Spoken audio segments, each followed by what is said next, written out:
నమస్కారం. Straight talk చర్చా కార్యక్రమానికి స్వాగతం. ఈ ఆట తెలుసు కదా మీకు. ఈ చేతికున్నటువంటి 5 వేళ్లలో ఒక వేలు తిందాం తిందాం అంటుందట. ఎలా తిందాం, డబ్బులు లేవు కదా అని ఇంకో వేలు అంటుందట. అప్పు తెచ్చుకుందాం అని ఇంకో వేలు అంటుందట. మరి అప్పు ఎలా తీరుస్తాం అంటే 5వ వేలు అప్పు ఎగ్గొట్టేద్దాం అని అంటుందట. చిన్నతనంలో మనలో చాలామంది ఈ ఆట ఆడే ఉంటుంటాం. చిన్నతనంలో ఆడితే అదో సరదా. అదే ఆట పెద్దయ్యాక కూడా ఆడితే అది దగ. అయినా అప్పు పొందడం, దాన్ని ఎగ్గొట్టడం అంత సులువు కాదు. కొందరికో తప్ప అందరికీ సాధ్యమయ్యేది కాదు. అప్పు ఇచ్చిన వాడు గట్టివాడైతే వాడి అప్పు ఎగ్గొడితే చట్టం సంగతి ఎలా ఉన్నా వాడు అప్పు ఎగ్గొట్టిన వాడిని నడి రోడ్డు మీద పట్టుకుని తన్నిన చోట తన్నకుండా మక్కలెరగదంతాడు. అయితే ఇలా తన్నులు తినకుండా అప్పులు ఎగ్గొట్టడం ఎలా అంటే అప్పులు బ్యాంకుల దగ్గర చేయాలి.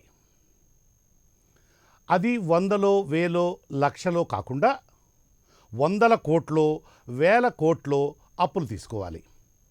అప్పుడు వాటిని ఎగ్గొట్టడం సులువు. బ్యాంకులు ఎందుకు ఇస్తాయి అంతంత అప్పులు? ఇచ్చిన అప్పు తిరిగి చెల్లించమని బ్యాంక్ అధికారులు వేధిస్తారు కదా. కరెక్ట్.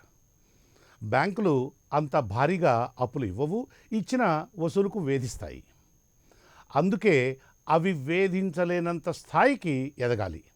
అంటే ఏ భారీ పారిశ్రామికవేత్తగానో ఎదిగి మంచి రాజకీయ పలుకుబడి సంపాదిస్తే, లేదా పార్లమెంటు సభ్యుడుగానో ఎన్నికై కేంద్ర మంత్రులతో మంచి సాన్నిహిత్యం పెంచుకోగలిగితే అప్పుడు బ్యాంకులు అప్పులు ఇస్తాయి, కట్టకపోయినా అడగను కూడా అడగలేవు. కింగ్ఫిషర్ అధిపతి విజయ్ మాల్యా సరిగ్గా ఈ మొదటి కోవకు చెందినవాడు. బ్యాంకుల నుంచి 100ల కోట్లు అప్పు తీసుకుని తీర్చలేక వాటిని ఎగ్గొట్టి లండన్కు పారిపోయాడు. దాంతో అతడిని తిరిగి రప్పించి అప్పు సొమ్ము కక్కించడానికి ప్రభుత్వం చర్యలు చేపడితే అతగాడు అక్కడ కోర్టుకెక్కాడు. మొన్న శుక్రవారం నాడు ఈ కేసు విచారణకు వచ్చిన సందర్భంగా విజయ్ మాల్యా విమానాల కంపెనీకి అప్పులు ఇవ్వడంలో భారతదేశ బ్యాంకులు తమ నిబంధనలను తామే ఉల్లంఘించాయనేది సుస్పష్టం. అది కళ్ళు మూసుకున్న వాళ్ళకు కూడా కనపడుతుంది. అప్పటి ప్రధానమంత్రి మన్మోహన్ సింగ్, ఆర్థిక మంత్రి పి చిదంబరం అప్పటికే బ్లాక్ లిస్టులో ఉన్నటువంటి విజయ్ మాల్యాకు అప్పు ఇవ్వమని సిఫారసు చేస్తూ స్వయంగా బ్యాంకులకు లేఖలు రాశారు. విజయ్ మాల్యా కన్నా మించి వీరు ఈ దోపిడీకి బాధ్యులు కారా? విజయ్ మాల్యా బ్యాంకుల నుంచి 100ల కోట్ల రూపాయలు దోపిడీకి పాల్పడ్డాడు, సరే, మరి ఇద్దరి పరిస్థితి ఏంటి అని వ్యాఖ్యానించారు. లండన్లోని వెస్ట్ మినిస్టర్ కోర్టు న్యాయమూర్తి ఎమ్మా అర్బనాట్ ఈ కేసు విచారణ సందర్భంగా మాట్లాడుతూ, భారత ప్రధానమంత్రి, కేంద్ర ఆర్థిక మంత్రి లిఖితపూర్వకంగా ఇచ్చినటువంటి ఆదేశాలను ధిక్కరించగలిగేటువంటి ధైర్యం, అధికారం ఆ దేశంలోని బ్యాంక్ అధికారులకు ఉంటుందా అని ప్రశ్నిస్తూ, ఈ దోపిడీకి సహకరించడంలో ప్రధాని, ఆర్థిక మంత్రుల పాత్ర కళ్ళు మూసుకున్న వారికి కూడా కనపడుతుందని మరోసారి అన్నారు. విజయ్ మాల్యాకు అప్పులు ఇచ్చేందుకు బ్యాంకులు నిరాకరించిన మన దేశంలో రాజకీయ జోక్యం, ప్రభుత్వ జోక్యం ఏ విధమైనటువంటి అవినీతికి దారితీసిందో ఆ న్యాయమూర్తి వ్యాఖ్యలతో స్పష్టమైంది. వ్యక్తిగతంగా నిజాయితీపరుడైన, ఎటువంటి అవినీతి పనులకు మన్మోహన్ సింగ్ వత్తాసు పలికారో, అండగా నిలిచారో, ప్రధానంగా తన అధికారాన్ని ఎలా దుర్వినియోగం చేశారో చెప్పేందుకు ఇంతకు మించినటువంటి ఉదాహరణ మరొకటి దొరకదు. వ్యక్తిగతంగా నీతిమంతుడిగా పేరుపడిన ప్రస్తుత ప్రధానమంత్రి నరేంద్ర మోడీ, వాజ్పేయిలకు కూడా ఈ సూత్రం వర్తిస్తుంది.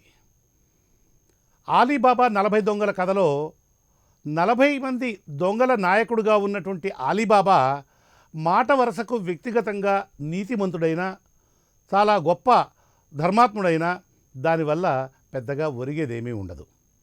చేసే ప్రజా వ్యతిరేక, ప్రజాద్రోహ పనులన్నింటికీ మోడీ వ్యక్తిగత నైతికతను, ఆయన 56 అంగుళాల ఛాతీని, ఆయన పాలనా సామర్థ్యాన్ని మాటి మాటికి ప్రస్తావించడం, వాటి మాటున పాపాలు చేయడం భారతీయ జనతా పార్టీకి కూడా అలవాటుగా మారింది.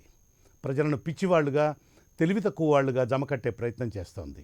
లేకపోతే బ్యాంకుల నుంచి వేల కోట్ల రూపాయల ప్రజాధనాన్ని దోచుకున్నటువంటి దొంగలను పార్టీలోకి ఎందుకు చేర్చుకున్నట్లు, ఎందుకు ఆదరిస్తున్నట్లు, ప్రజాధనాన్ని దోచుకున్నటువంటి ఈ ప్రబుద్ధులు ఇంకా సమాజంలో గౌరవప్రదంగా, విలాసంగా ఎలా జీవించగలుగుతున్నారు? ఎందుకు వీళ్ళని లోపల వేయరు? విజయ్ మాల్యా, దావుద్ ఇబ్రహీం తెలివి తక్కువ వాళ్ళు కాబట్టి దేశం వదిలి పారిపోయారు. అంతకు మించినటువంటి ఘనులు స్వేచ్ఛగా సమాజంలో తిరగడం లేదా? ఇది ఈరోజు స్ట్రైట్ టాక్ చర్చా కార్యక్రమం. ఇక ఈరోజు చర్చలో పాల్గొనేందుకు భారతీయ జనతా పార్టీ నుంచి శ్రీ చందు సాంబశివరావు,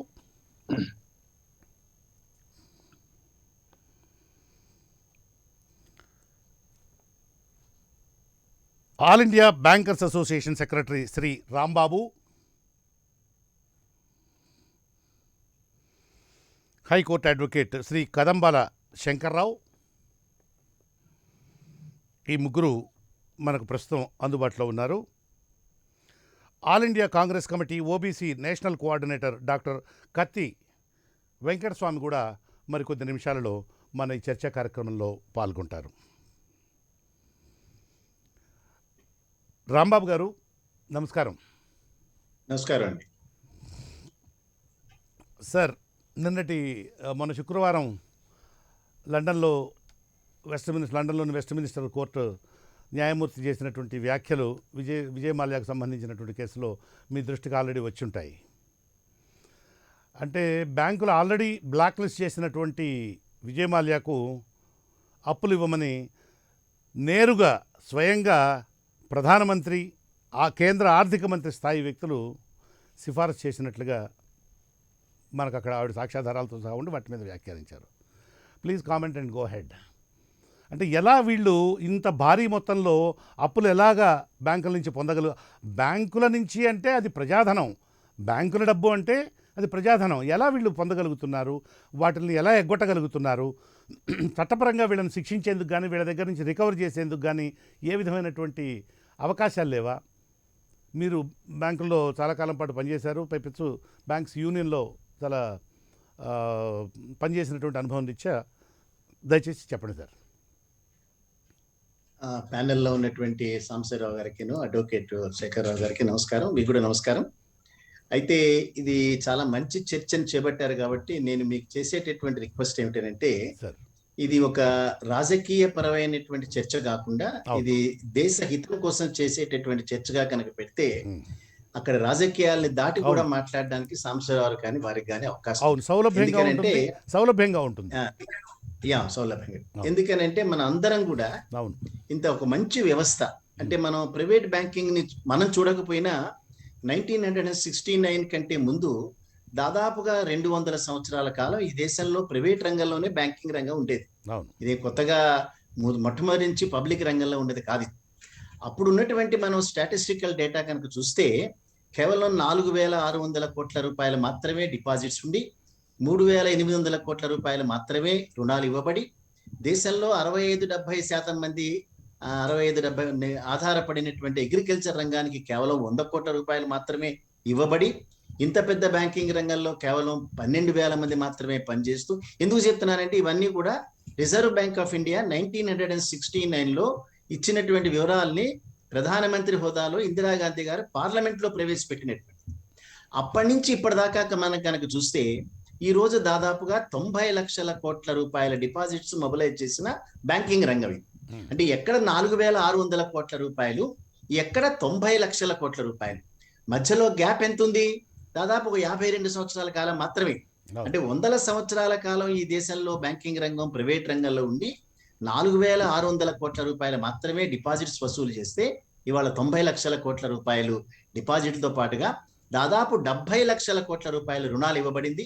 ఒక అగ్రికల్చర్ రంగానికి మాత్రమే 15 లక్షల కోట్ల రూపాయల రుణాలు ఇవ్వబడినటువంటి బ్యాంకింగ్ రంగం. ఇటువంటి అద్భుతమైనటువంటి బ్యాంకింగ్ రంగాన్ని కొంతమంది చీడ పురుగులు అందులో చెదల కింద చేరి ఇవాళ నాశనం చేసేటటువంటి ప్రాసెస్ లో వెళ్ళిపోయినారు. నాశనం ఎంత మేరకు చేశారనంటే, గడిచి వెళ్ళిపోయినటువంటి రిజర్వ్ బ్యాంక్ గవర్నర్ గారు రఘురామ్ రాజన్ గారి లాంగ్వేజ్ లో చెప్పాలంటే 2008 సంవత్సరంలో జరిగినటువంటి global crisis economical melt down ఏదైతే ఉందో దానివల్ల అతిపెద్ద బ్యాంకులు అయినటువంటి మెరిల్ లించ్ బ్యాంక్ దగ్గర నుంచి అన్ని దేశాల్లో కుప్పలా కూలిపోయిన బ్యాంకులన్నీ కుప్పలా కూలకుండా ఉన్నటువంటి ఒకే ఒక బ్యాంకింగ్ రంగం భారత బ్యాంకింగ్ రంగం. అంటే 2008వ సంవత్సరంలో ప్రపంచవ్యాప్తంగా కుదిపినటువంటి కుదుపు కూడా తట్టుకొని నిలబడినటువంటి బ్యాంకింగ్ రంగం ఇవాళ అతలాకుతలం అయిపోయింది. ఆయన లాంగ్వేజ్ లో చెప్పాలంటే ఈ కనీసం ఒక ఇద్దరు డిఫాల్టర్స్ కనుక అరెస్ట్ కనుక చేయకపోతే 2008లో ప్రపంచవ్యాప్తంగా జరిగినటువంటి అనుభవాలు మనం కూడా అయ్యేటటువంటి ప్రమాదం ఉందని రిజర్వ్ బ్యాంక్ గవర్నర్ హోదాలో చెప్పారు. బయటకు వెళ్ళిపోయిన తర్వాత చెప్పింది కాదు. ఆయన అన్నది కూడా అన్ని కార్యక్రమాలు రిజర్వ్ బ్యాంక్ ఆఫ్ ఇండియా చేయగలుగుతుంది, ఒక అరెస్టులు మాత్రమే ప్రభుత్వాలు చేయాలనేటటువంటి సూచన వారు ఇచ్చినారు. ఇవన్నీ నేను మీ సమయం తీసుకుని మీకు ఎందుకు చెప్పినానంటే అద్భుతంగా బ్యాంకింగ్ రంగం అభివృద్ధి చెందింది అంటానికి గణాంకాలే సరిపోతాయి. మనం కొత్తగా చెప్పాల్సిన అవసరం లేదు, ఎవరిని అడగాల్సినటువంటి అవసరం కూడా లేదు. ఇవాళ ఎవరైనా ఒక రిక్షా పుల్లర్ కానీ, వెజిటబుల్ వెండార్ కానీ, లేకపోతే ఒక సామాన్యమైనటువంటి రిటైల్ లెండర్ కానీ ఒక బ్యాంకులోకి వెళ్ళి నాకు ఒక ₹1,00,000 లోన్ ఇవ్వండి అని అడగగలిగినటువంటి బ్యాంకింగ్ రంగం ఇవాళ పబ్లిక్ సెక్టార్ బ్యాంకింగ్ రంగం. అందుకనే పబ్లిక్ సెక్టార్ రంగ బ్యాంకులోనే ఎక్కువ డిపాజిట్స్ ఉన్నాయి, పబ్లిక్ సెక్టార్ రంగ బ్యాంకుల్ని ఎక్కువ మోసం కూడా చేసేసినారు. ఎందుకంటే ఎక్కువ రుణాలు ఇవ్వబడినాయి కాబట్టి. దానిలో ఇవాళ మనం చెప్పుకునేటటువంటి విజయమల్య కానీ, ఇవాళ అనేక మంది లగడపాటి రాజగోపాల్ కానీ, లేకపోతే సుజనా చౌదరి కానీ, లేకపోతే మన కావూరి సంవత్సరాలు, వీళ్ళందరి పేర్లు ఎందుకు చెప్తున్నానంటే వీళ్ళంతా బ్యాంక్స్ లో డిఫాల్టర్స్ గా ఉన్నారు వీళ్ళందరూ కూడా. పార్థసారథి కానీ, రాయపాటి సాంబశివరావు కానీ, చాలా వీళ్ళందరూ పెద్ద లిస్టు జాబితా. మన తమాషా ఏంటంటే మన తెలుగువాడ జాబితా చాలా పెద్దగా ఉంది. ఇందులో కూడా మన తెలుగువాడు చాలా గట్టివాడు. బయట వాళ్ళు కూడా ఉన్నారు, తెలుగు వాళ్ళు కూడా ఉన్నారు. ఎందుకని చెప్తున్నానంటే వేల కోట్ల రూపాయలు ల్యాంకో ఇండస్ట్రీస్ 42,000 కోట్ల రూపాయలకి బ్యాంకింగ్ రంగాన్ని మోసం చేసి చివరికి 85% హెయిర్ కట్ తో ఎన్సిఎల్టీకి రిఫర్ అయినటువంటి కేసెస్ బయటకు వెళ్ళిపోయినారు. రాంబాబు గారు 85% దీంతో అన్నారు, అదేంటో కొంచెం ఎక్స్ప్లెయిన్ చేయండి. అంటే ఇప్పుడు 42,000 కోట్ల రూపాయలు దాదాపు 12 బ్యాంకుల్లో రుణాలు తీసుకున్నారు వీళ్ళు. అందులో ఈ కన్సార్షియం అడ్వాన్సెస్ ఏదైతే ఉందో దానికి మెయిన్ లెండర్ గా స్టేట్ బ్యాంక్ ఆఫ్ ఇండియా వాళ్ళు ఉన్నారు. సో ఈ మెయిన్ లెండర్స్ వీళ్ళు ఇచ్చిందే కాకుండా మిగతా అందరు లెండర్స్ దగ్గర తీసుకున్నటువంటి 42,000 కోట్ల రూపాయల్లో కేవలం 4,500 కోట్ల రూపాయలు మాత్రమే పే చేసి మిగతా 37,000 కోట్ల రూపాయల చిల్లర ఎగనామం పెట్టేసినారు. ఇది లీగల్ గా జరిగినటువంటి లూట్, ఇది లీగల్ లూట్. ఇది అంటే న్యాయస్థానాల ద్వారా జరిగింది ఈ మాఫియా అనేటువంటిది. న్యాయస్థానాలు కూడా మీరు రికవర్ చేసుకోలేరు అనేటువంటి ఉద్దేశంతో ఇచ్చినటువంటి తీర్పులు. అయితే వారికి సంబంధించినటువంటి ల్యాంకో ఇండస్ట్రీస్ లో డైరెక్టర్లు ఒక్కొక్క డైరెక్టర్ కనుక చూస్తే ప్రపంచంలో ఎవరు అనుభవించినటువంటి విలాసవంతమైనటువంటి జీవితాన్ని అనుభవించడమే కాకుండా ఇప్పటికీ కూడా ఎవరెవరు గెలుస్తారు, ఎవరెవరు ఓడిపోతారు అనేటటువంటి అబద్ధపు లెక్కలు కూడా చెప్పడానికి సిద్ధపడ్డారు. ఇవన్నీ నేను ఎందుకు మాట్లాడుతున్నానంటే బ్యాంకింగ్ రంగం ఈ 42,000 కోట్ల రూపాయలు ఏదైతే ఎన్సిఎల్టీ ఏదైతే 85% హెయిర్ కట్ ఇచ్చిందో, బట్ బ్యాంకులు ఈ 42,000 కోట్ల రూపాయలు పబ్లిక్ దగ్గర నుంచి వసూలు చేసినటువంటి డిపాజిట్స్ ఇవన్నీ అనా పైసలతో తిరిగి ఇవ్వాలి. అంటే మన దగ్గర సామాన్యమైనటువంటి వ్యక్తుల దగ్గర నుంచి వసూలు చేసినటువంటి డిపాజిట్ మీద వడ్డీ రేట్లు ఏవైతే ఉన్నాయో ఆ వడ్డీలన్నీ కలిసి డిపాజిటర్కి పే చేయాలి. ఇవన్నీ కూడా కొంతమంది వ్యక్తుల జేబుల్లోకి వెళ్ళిపోయినాయి. అనేక మంది పేర్లు చెప్తే నేను ఒక రోజంతా చెప్పగలుగుతాను. సో ఇవన్నీ ఇంత అద్భుతమైనటువంటి బ్యాంకింగ్ రంగాన్ని కొంతమంది చీడ పురుగులు దీన్ని నాశనం చేస్తున్నప్పుడు వారిని అరికట్టాల్సినటువంటి బాధ్యత ప్రభుత్వం మీద ఉంది. రాష్ట్ర లా అండ్ ఆర్డర్ రాష్ట్ర ప్రభుత్వాల దగ్గర ఉన్నా కూడా ఇవన్నీ కూడా కేంద్ర ప్రభుత్వ అధీనంలో పనిచేసేటటువంటి బ్యాంకులు, రిజర్వ్ బ్యాంక్ కనుసన్నల్లో ఉండేటటువంటి. రిజర్వ్ బ్యాంక్ ఆఫ్ ఇండియా ఈ మధ్య ఏ రకంగా తయారైందంటే బ్యాంకులు కనుక పుడితే ఒక బర్త్ సర్టిఫికేట్ ఇవ్వటం, బ్యాంకులు కనుక చచ్చిపోతే ఒక డెత్ సర్టిఫికేట్ ఇవ్వటం, అంతకుమించి వాళ్ళు చేసే పని కూడా ఏం చేయకుండా అయిపోయినారు. ఆ చట్టాల్లో ఉండేటటువంటి లోపాల వల్ల, చట్టాలు అమలులో జరుగుతున్నటువంటి జాప్యం వల్ల ఇటువంటి వ్యక్తులు రెచ్చిపోయినారు. బయటికి వెళ్ళిపోయినటువంటి వ్యక్తులు కొంతమంది, దేశంలోనే ఉండి మోసాలు చేస్తున్నటువంటి వ్యక్తులు కొంతమంది. ఇక్కడ నేనేదో బ్యాంకింగ్ అధికారులని పక్కకు పెట్టే ప్రయత్నం చేయటం లేదు. ఈ వ్యవస్థలో అందరూ చేతులు కలిపారు కాబట్టి రాజకీయ నాయకులు చేతులు కలిపారు, ప్రభుత్వాలు చేతులు కలిపినాయి, ఇండస్ట్రియల్ హౌసెస్ చేతులు కలిపినారు, బ్యాంకింగ్ రంగంలో ఉండేటటువంటి వ్యక్తులు కూడా చేతులు కలిపినారు. వీళ్ళందరూ చేతులు కలిపిన ఆ కారణంగానే ఒక్క నిమిషం సార్,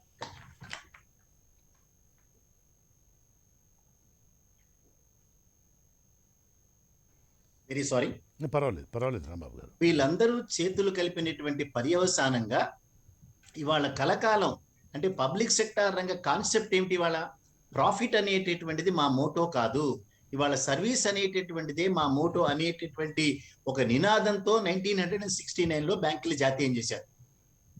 బట్ ఇవాళ ఏం చేశారు? సర్వీస్ కాదు మా మోటో, లాభం మాత్రమే మా మోటో అనేటటువంటిది విచ్చలవిడిగా అడ్వాన్సెస్ ఇవ్వటం మొదలు పెట్టేసినారు. దానివల్ల ఎవరికైతే ఏ వర్గాలకైతే బ్యాంకింగ్ రంగం వారి దగ్గరికి వెళ్ళాలో ఆ వర్గాలకి రాకుండా అడ్డుకున్నారు. ఇవాళ ఎంతమంది? 12-13 లక్షల కోట్ల రూపాయల రాని బాకీలు ఉన్నాయి. కొత్తగా ఇంకా ఈ లిస్టు తయారు చేసిన తర్వాత ఈ కోవిడ్ సందర్భంలో రానటువంటివి ఇంకా ముందుకు వెళ్ళిపోవచ్చు. ఇవన్నీ కూడా రికవర్ అయ్యేవి కావు. అంటే బ్యాంకింగ్ ఎప్పటి నుంచి ఈ 12 లక్షల చిల్లర కోట్ల రూపాయలు మొత్తం అనేటువంటిది ఎప్పటి నుంచి, బేస్ ఇయర్ ఎప్పటి నుంచి రాంబాబు గారు? అంటే ఇప్పుడు మనం వాస్తవం కనుక మాట్లాడుకోవాలంటే ఎప్పుడెప్పుడైతే బ్యాంకులు రుణాలు ఇస్తాయో అక్కడ కొద్దో గొప్ప నాన్ పర్ఫార్మింగ్ అసెట్స్ కింద అయ్యేటటువంటి అవకాశాలు ఉంటాయి, అసలు కూడా లేకుండా ఉండవు. కానీ ఇవాళ దాదాపు 1985-86 నుంచి వేల సంఖ్యలో 20,000 30,000 కోట్ల రూపాయలు ఉండేటటువంటి ఈ రాని బాకీలు, వాటికి ఏ పేరు పెట్టినా, నాన్ పర్ఫార్మింగ్ అసెట్ పెట్టినా, ఏం పేరు పెట్టినా కూడా ఇవాళ 13 లక్షల కోట్ల రూపాయలకి చేరిపోయింది. ఇవన్నీ కూడా ఇవి ఇంకా పెరిగేటటువంటి అవకాశం. 13 లక్షల కోట్ల రూపాయల్లో 80-85% కార్పొరేట్ రంగానికి సంబంధించినటువంటి వాళ్ళు, big industrial Bhushan steels company అనే ఒక కంపెనీ 58,000 కోట్ల రూపాయలకి బ్యాంకింగ్ రంగాన్ని మోసం చేస్తే 32,000 కోట్ల రూపాయలకి ఎన్సిఎల్టీ జడ్జిమెంట్ ఇచ్చింది. అంటే దానిలో 26,000 కోట్ల రూపాయలు బ్యాంకింగ్ రంగం నష్టపోయింది. ఈ మోనోపలిస్ట్ గా ఉన్నటువంటి వాళ్ళ బ్యాంకులు వాళ్ళు కొనుక్కుంటారు, టాటాస్ కొనుక్కున్నారు వాటిని. అంటే ఇవాళ ప్రతి ఒక్క రంగంలో ఎవరైతే మోనోపలైజ్ అయి ఉన్నారో వాళ్ళు ఇవాళ వాటిని కొనుక్కుంటున్నారు, బ్యాంకింగ్ రంగాన్ని నష్టపెట్టారు. ఇవన్నీ కూడా ఎందుకనే ఆవేదనతో చెప్తున్నానంటే, నేను సామాన్యమైనటువంటి వ్యక్తులు, రైతులు కానీ, రిటైల్ ట్రేడర్స్ కానీ, మిడిల్ క్లాస్ పీపుల్ కానీ, మీరు ఇందాక అన్నట్టు చొక్కా పట్టుకుని వసూలు చేసినటువంటి వడ్డీలన్నీ కూడా కొంతమంది వ్యక్తుల యొక్క జేబుల్లోకి వెళ్ళిపోయింది. ఇది బ్యాంకింగ్ రంగంలో చూస్తే మనం బ్రాంచ్లు క్లోజ్ చేసేస్తున్నారు. ఇవాళ బ్రాంచెస్ అన్ని ష్రింక్ అవుతున్నాయి, ఎంప్లాయీస్ సంఖ్య తక్కువ చేసేస్తున్నారు. బట్ ఎవరికైతే వెళ్ళాలో ఈ లెండింగ్ అనేటటువంటిది వాళ్ళకి వెళ్లకుండా ఇంకో వర్గానికి వెళ్ళటం వల్ల బ్యాంకింగ్ రంగానికి రాబోయేటటువంటిది ఇవి మనకి తెలియకుండా, నేను డైరెక్టర్ గా పనిచేసినా కాబట్టి ఒక బ్యాంకులో 3 సంవత్సరాలు బట్టి నేను చూశాను. ఇదే విజయ్ మల్య అనేటటువంటి వ్యక్తికి ఇచ్చేటటువంటి రుణాలను అడ్డుకునేటువంటి ప్రయత్నం చేశాను. కానీ నేను ఒక్కనే అయిపోయాను అక్కడ. నాకు వ్యతిరేకంగా దాదాపు 89 డైరెక్టర్స్ అయినారు. సో ఇవన్నీ నేను ఎందుకు చెప్తున్నానంటే, కొంతమంది వ్యక్తుల కోసమే పనిచేసేటట్టుగా, ఇందాక మీరు మన్మోహన్ సింగ్ పేరు, చిదంబరం పేరు చెప్పారు. ఐ డోంట్ థింక్ వాళ్ళ దగ్గర నుంచి ఇన్ రైటింగ్ లెటర్ ఉందని నేను అనుకోని ఉండుంటే లేదండి. ఇన్ రైటింగ్ లెటర్ ఉన్నట్లుగా ఆ న్యాయమూర్తి చెప్పారు. దానికి సంబంధించినటువంటిది కూడా నేను మీకు ఎప్పుడో బయటకు వచ్చుండేది. సరే, నేను ఆ వివరాల్లోకి నేను వెళ్ళలేదు. ఎందుకంటే జడ్జి గారు దాన్ని చూసి, దాన్ని చదివి, దాన్ని ప్రస్తావించారు అక్కడ. ఇప్పుడు ఈ విజయ్ మల్య గారు దేశం దాటి వెళ్లిపోయేటప్పుడు ఆయన ఒక రాజకీయ పార్టీకి సంబంధించిన పార్లమెంట్ సభ్యుడు. అవునవును. అయితే ఆయన బయటికి వెళ్లకుండా సెంట్రల్ బ్యూరో ఆఫ్ ఇన్వెస్టిగేషన్ ఒక లుక్అవుట్ నోటీస్ ఒకటి ఇష్యూ చేసింది అన్ని విమానాశ్రయాలకు. అవును. ఏమని ఇచ్చింది? విజయ్ మల్య అనే వ్యక్తి కనుక మీ విమానాశ్రయం ద్వారా బయటికి వెళ్ళేటంటే ఆయన పాస్పోర్ట్ సీజ్ చేయమన్నారు. అవును. బట్ ఒక వారం తిరిగే లోపల మళ్ళీ ఆ లుక్అవుట్ నోటీస్ విత్డ్రా చేసుకుంది సిబిఐ. అంటే ఈ దేశంలో ఉండేటటువంటి ఒక ప్రముఖమైనటువంటి ఇన్వెస్టిగేటివ్ సంస్థ వాళ్ళ పాస్పోర్ట్ రిసీవ్ చేసుకొని హోల్డ్ చేయమని అనేటటువంటి మళ్ళీ ఒక వారంలో తిరిగి పంపించేసినారు. దానివల్ల ఇతను దేశాలు దాటి బయటకు వెళ్ళిపోయినాడు. అందుకని ఇటువంటి వ్యక్తులు ఏ పార్టీలోనా ఆ పార్టీకి చెడ్డ పేరు తీసుకొస్తారు తప్పిస్తే ఆ పార్టీకి మంచి పేరు తీసుకొచ్చే వ్యక్తులు కాదు. వారే కదా అనేక మంది ఉన్నారు. వాళ్ళ అవసరాల కోసం పార్టీల్లో జాయిన్ అవుతున్నారు తప్పిస్తే ఆ పార్టీలు కనుక ఎప్పుడైతే నిటారుగా నిలబడి నీలాంటి దొంగలు మా పార్టీలోకి అవసరం లేదు అన్నప్పుడు మాత్రమే ఇక్కడ బతికి బయటపడగడతాయి ఇటువంటి వ్యవస్థలన్నీ కూడా. ఈ వ్యవస్థలను కనుక మనం కాపాడుకోకపోతే ఏ పార్టీ దీన్ని నేషనలైజ్ చేసిందా, ఏ పార్టీ బ్యాంకింగ్ రంగం, ఎందుకంటే భారతదేశంలో ఎకనామికల్ ఇంబ్యాలెన్సెస్ ఎక్కువ. ఇక్కడ భారతదేశంలో ప్రపంచంలో ఉండే అత్యధిక ధనవంతుల్లో 5గురు ఇక్కడే ఉన్నారు. అత్యంత పేదలు, రెండో పూట తిండి లేనటువంటి 40-50 కోట్ల మంది ఇక్కడే ఉన్నారు. ఈ హైలీ ఎకనామికల్ ఇంబ్యాలెన్స్డ్ సొసైటీలో ఇవాళ ప్రభుత్వాలు చేపట్టేటటువంటి అనేక కార్యక్రమాలు కనుక ఇంప్లిమెంట్ చేయాలని అంటే ఇటువంటి వ్యక్తుల్ని ఖచ్చితంగా జైళ్లలో పెట్టాలి. ఇదే విజయ్ మల్య అనే వ్యక్తి యొక్క వ్యక్తిగత ఆస్తులు చూస్తే వేల కోట్ల రూపాయలు ఉన్నాయి. వాళ్ళ దగ్గర డబ్బులు లేకుండా ఏం లేదు. అవి కనుక వేలం పాటలో చేద్దామని ప్రయత్నం చేశారు, సక్సెస్ కాలేదు. బట్ వీళ్ళని బయటకు వెళ్లకుండా కనుక ఆపిన రోజున ఖచ్చితంగా ఇవన్నీ రికవర్ అయ్యి ఉండేది. ఆయన ఏం మాట్లాడినాడు అదే లండన్ హైకోర్టులో కూడా, నేను కనుక భారతదేశం వెళితే నాకు కనీసం ఏసీ లేనటువంటి వాటిలలో పేపర్ ఇవ్వనటువంటి వాటి జైళ్లలో పెడతారు. కాదు కాదు కాదు కాదు భారతదేశంలో రాంబాబు జైళ్లు గారు, చాలా కాదు కాదు, భారతదేశపు జైళ్లలో టాయిలెట్లు బాగుండవు అని అన్నారు బాగుండు ఆయన. అని చెప్పాడు. ఆ. చెప్తే అక్కడి నుంచి వారు అక్కడ ఉన్నటువంటి ఒక అవును. లేడీ జడ్జి ఉమ్, ఇక్కడ కేంద్ర ప్రభుత్వానికి వాళ్ళకి ఫోన్ ద్వారా ఉమ్, మీరు ఎటువంటి జైళ్లలో పెడతారని అంటే ఈ ప్రభుత్వం ఉమ్, సిగ్గు లేకుండా వాళ్ళకి రిప్లై ఇచ్చారు. ఎట్లా రిప్లై ఇస్తారండి? ఉమ్, మన చట్టాల ప్రకారం ఖచ్చితంగా విల్ఫుల్ డిఫాల్టర్స్ ని మనం శిక్షిస్తాము, వాడు ఎటువంటి పెద్దవాడైనా సరే. ఉమ్, అదర్వైజ్ ఇక్కడ వ్యవస్థ ముఖ్యమా, ఉమ్, వ్యక్తులు ముఖ్యమా? ఉమ్, వ్యక్తులను కనుక మనం ఫేవర్ చేసే రోజున అటువంటి వ్యక్తులు ఏ పార్టీలో ఉన్నా, ఏ వ్యవస్థలో ఉన్నా చీడ పురుగులే. ఉమ్, వాళ్ళందరూ కూడా విలాసవంతమైన జీవితాన్ని అనుభవించడానికి మాత్రమే పుట్టారు. ఉమ్, అనేక మంది ఉన్నారు, పేర్లను మనం తర్వాత ప్రస్తావించుకోవచ్చు. కానీ ఉమ్, వీళ్ళందరినీ కనుక ఐడెంటిఫై చేసి reserve bank governor Raghuram Rajan గారు చెప్పినట్టు ఉమ్, కనీసం ఇద్దరు వ్యక్తులను కనుక, ఇవాళ మీరు ఆశ్చర్యపోతారు, విల్ఫుల్ డిఫాల్టర్స్ గా ఉన్నటువంటి ఒక్క వ్యక్తిని కూడా ఇంతవరకు జైల్లో అరెస్ట్ పెట్టలేదు. చేయలేదు, ఒక్క వ్యక్తిని జైల్లో శిక్షించలేదు. పెట్టలేదు. Yes. ఇవాళ ప్రతి ఐపీసీలో ప్రతి సెక్షన్ కి ప్రతి ఒక వ్యక్తికి సెక్షన్ ఉంది, కానీ వీళ్ళకి ఏ సెక్షన్స్ లేవు. అవును. హాయిగా జబర్దస్త్ తిరుగుతూనే ఉన్నారు, మేనేజ్ చేస్తూనే ఉన్నారు. ఉమ్, ఇప్పుడు చూడండి, ఇందాక మీరు ప్రస్తావించారు, మన్మోహన్ సింగ్ గారి పేరు ప్రస్తావించారు, నరేంద్ర మోడీ గారు, ఉమ్, వీళ్ళందరూ కూడా అత్యంత నీతి పరులే, అందులో ఎక్కడ సెకండ్ అవును. థాట్ లేదు. అవును. అయినప్పటికీ ఇవాళ మన దేశం 83వ అవినీతికరమైన దేశంగా ఉంది. ఉమ్, అంటే కింద మొత్తం కుళ్ళిపోయింది ఈ వ్యవస్థ అంతా కూడా. ఉమ్, ఈ కుళ్ళిపోయినటువంటి వ్యవస్థను కనుక బాగు చేయడానికి ఉమ్, అందరం కనుక నడుము కట్టకపోతే ఉమ్, రేపొద్దున మనం అందరం మనీ ప్రైస్ పే చేయాల్సి వస్తుంది. Yeah. అందుకని డిస్పాషనేట్ గా వీటి మీద డిస్కషన్ జరిగినప్పుడు మాత్రమే Yes. ఇటువంటి వ్యక్తుల్ని మనం కటకటాల వెనకాలకు పంపించినట్టు ఉంటుంది.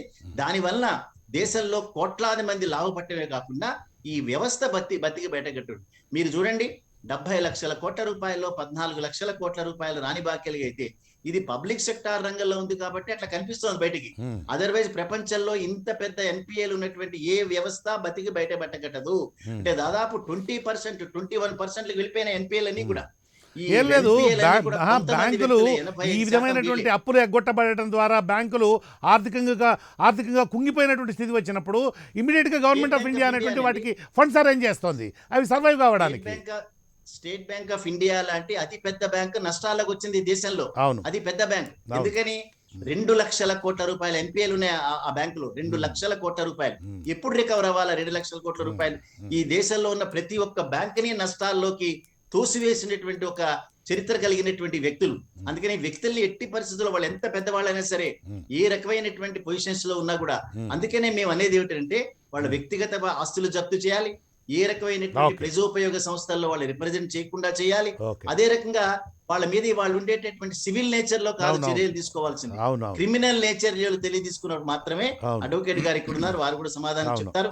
సో వీళ్ళ మీద కఠినమైన చర్యలు తీసుకున్నప్పుడు మాత్రమే బ్యాంకింగ్ రంగం బతికి. ముఖ్యంగా వీళ్ళని చట్టసభలకు ఎన్నికలు కాకుండా అనర్హులుగా ప్రకటించేటువంటి విధానం. ఎందుకంటే ప్రజల్లో చైతన్యం వస్తే తప్ప పాలిటీషియన్స్ ఈ విధమైనటువంటి చట్టాలు చేయరు. చట్టసభలలో ఉండేటువంటి వ్యక్తులు ఈ విధమైనటువంటి చర్యలు తీసుకోరు. వీళ్ళు చట్టసభలకు ఎన్నిక కాకుండా అడ్డుకునేటువంటి విధానం ఒకటి ఉండాలి. ఎనీవే, రఘురామ్ రాజన్ గారు చెప్పేది అదే కదండి. రఘురామ్ రాజన్ గారు చెప్తుంది అదే కదా, ఇద్దరి మీద చర్యలు తీసుకోండి మీరు. వీళ్ళ మీద క్రిమినల్ చర్యలు చేపడితే ఆటోమేటిక్ గా వాళ్ళు డిస్క్వాలిఫై అవుతారు. సో దట్ లోపలికి వెళ్ళక. అదర్వైజ్ పార్లమెంట్ లో చర్చలు, ఈ దేశంలో ఏం జరిగినా కూడా పార్లమెంట్ అనేటటువంటి ఒక అత్యధిక ఒక వ్యవస్థలో మనం చర్చలు చేస్తాం. కానీ అందు లోపల వెళ్ళిన వాళ్ళలో చాలా మంది వీళ్ళే ఉంటే ఎక్కడ చర్చలు ఎక్కడ జరుగుతాయండి? అక్కడ వాళ్ళు అడ్డుకుంటున్నారు కదా చర్చ జరపకుండా. అందుకని ఇటువంటి వ్యవస్థలో మనం చాలా సీరియస్ గా ఆలోచించాలి. ఎందుకంటే ప్రజాస్వామ్య వ్యవస్థను మనమే నిర్మించుకున్నాము, దీనిలో బాగోగులు మనమే చూడాలి. ఎక్కడెక్కడైతే చట్టాలు మనకి పనికి రాకుండా అయినాయో దానిలో మనం అమెండ్మెంట్స్ తీసుకుని వచ్చి ఇటువంటి వ్యక్తులు భవిష్యత్తులో ఏ రకమైనటువంటి మోసాలు చేయకుండా మనమే అరికట్టాలి. అవును. Thank you very much Rambabu garu. Thank you very much. Shankarrao garu నమస్కారం. నమస్తే.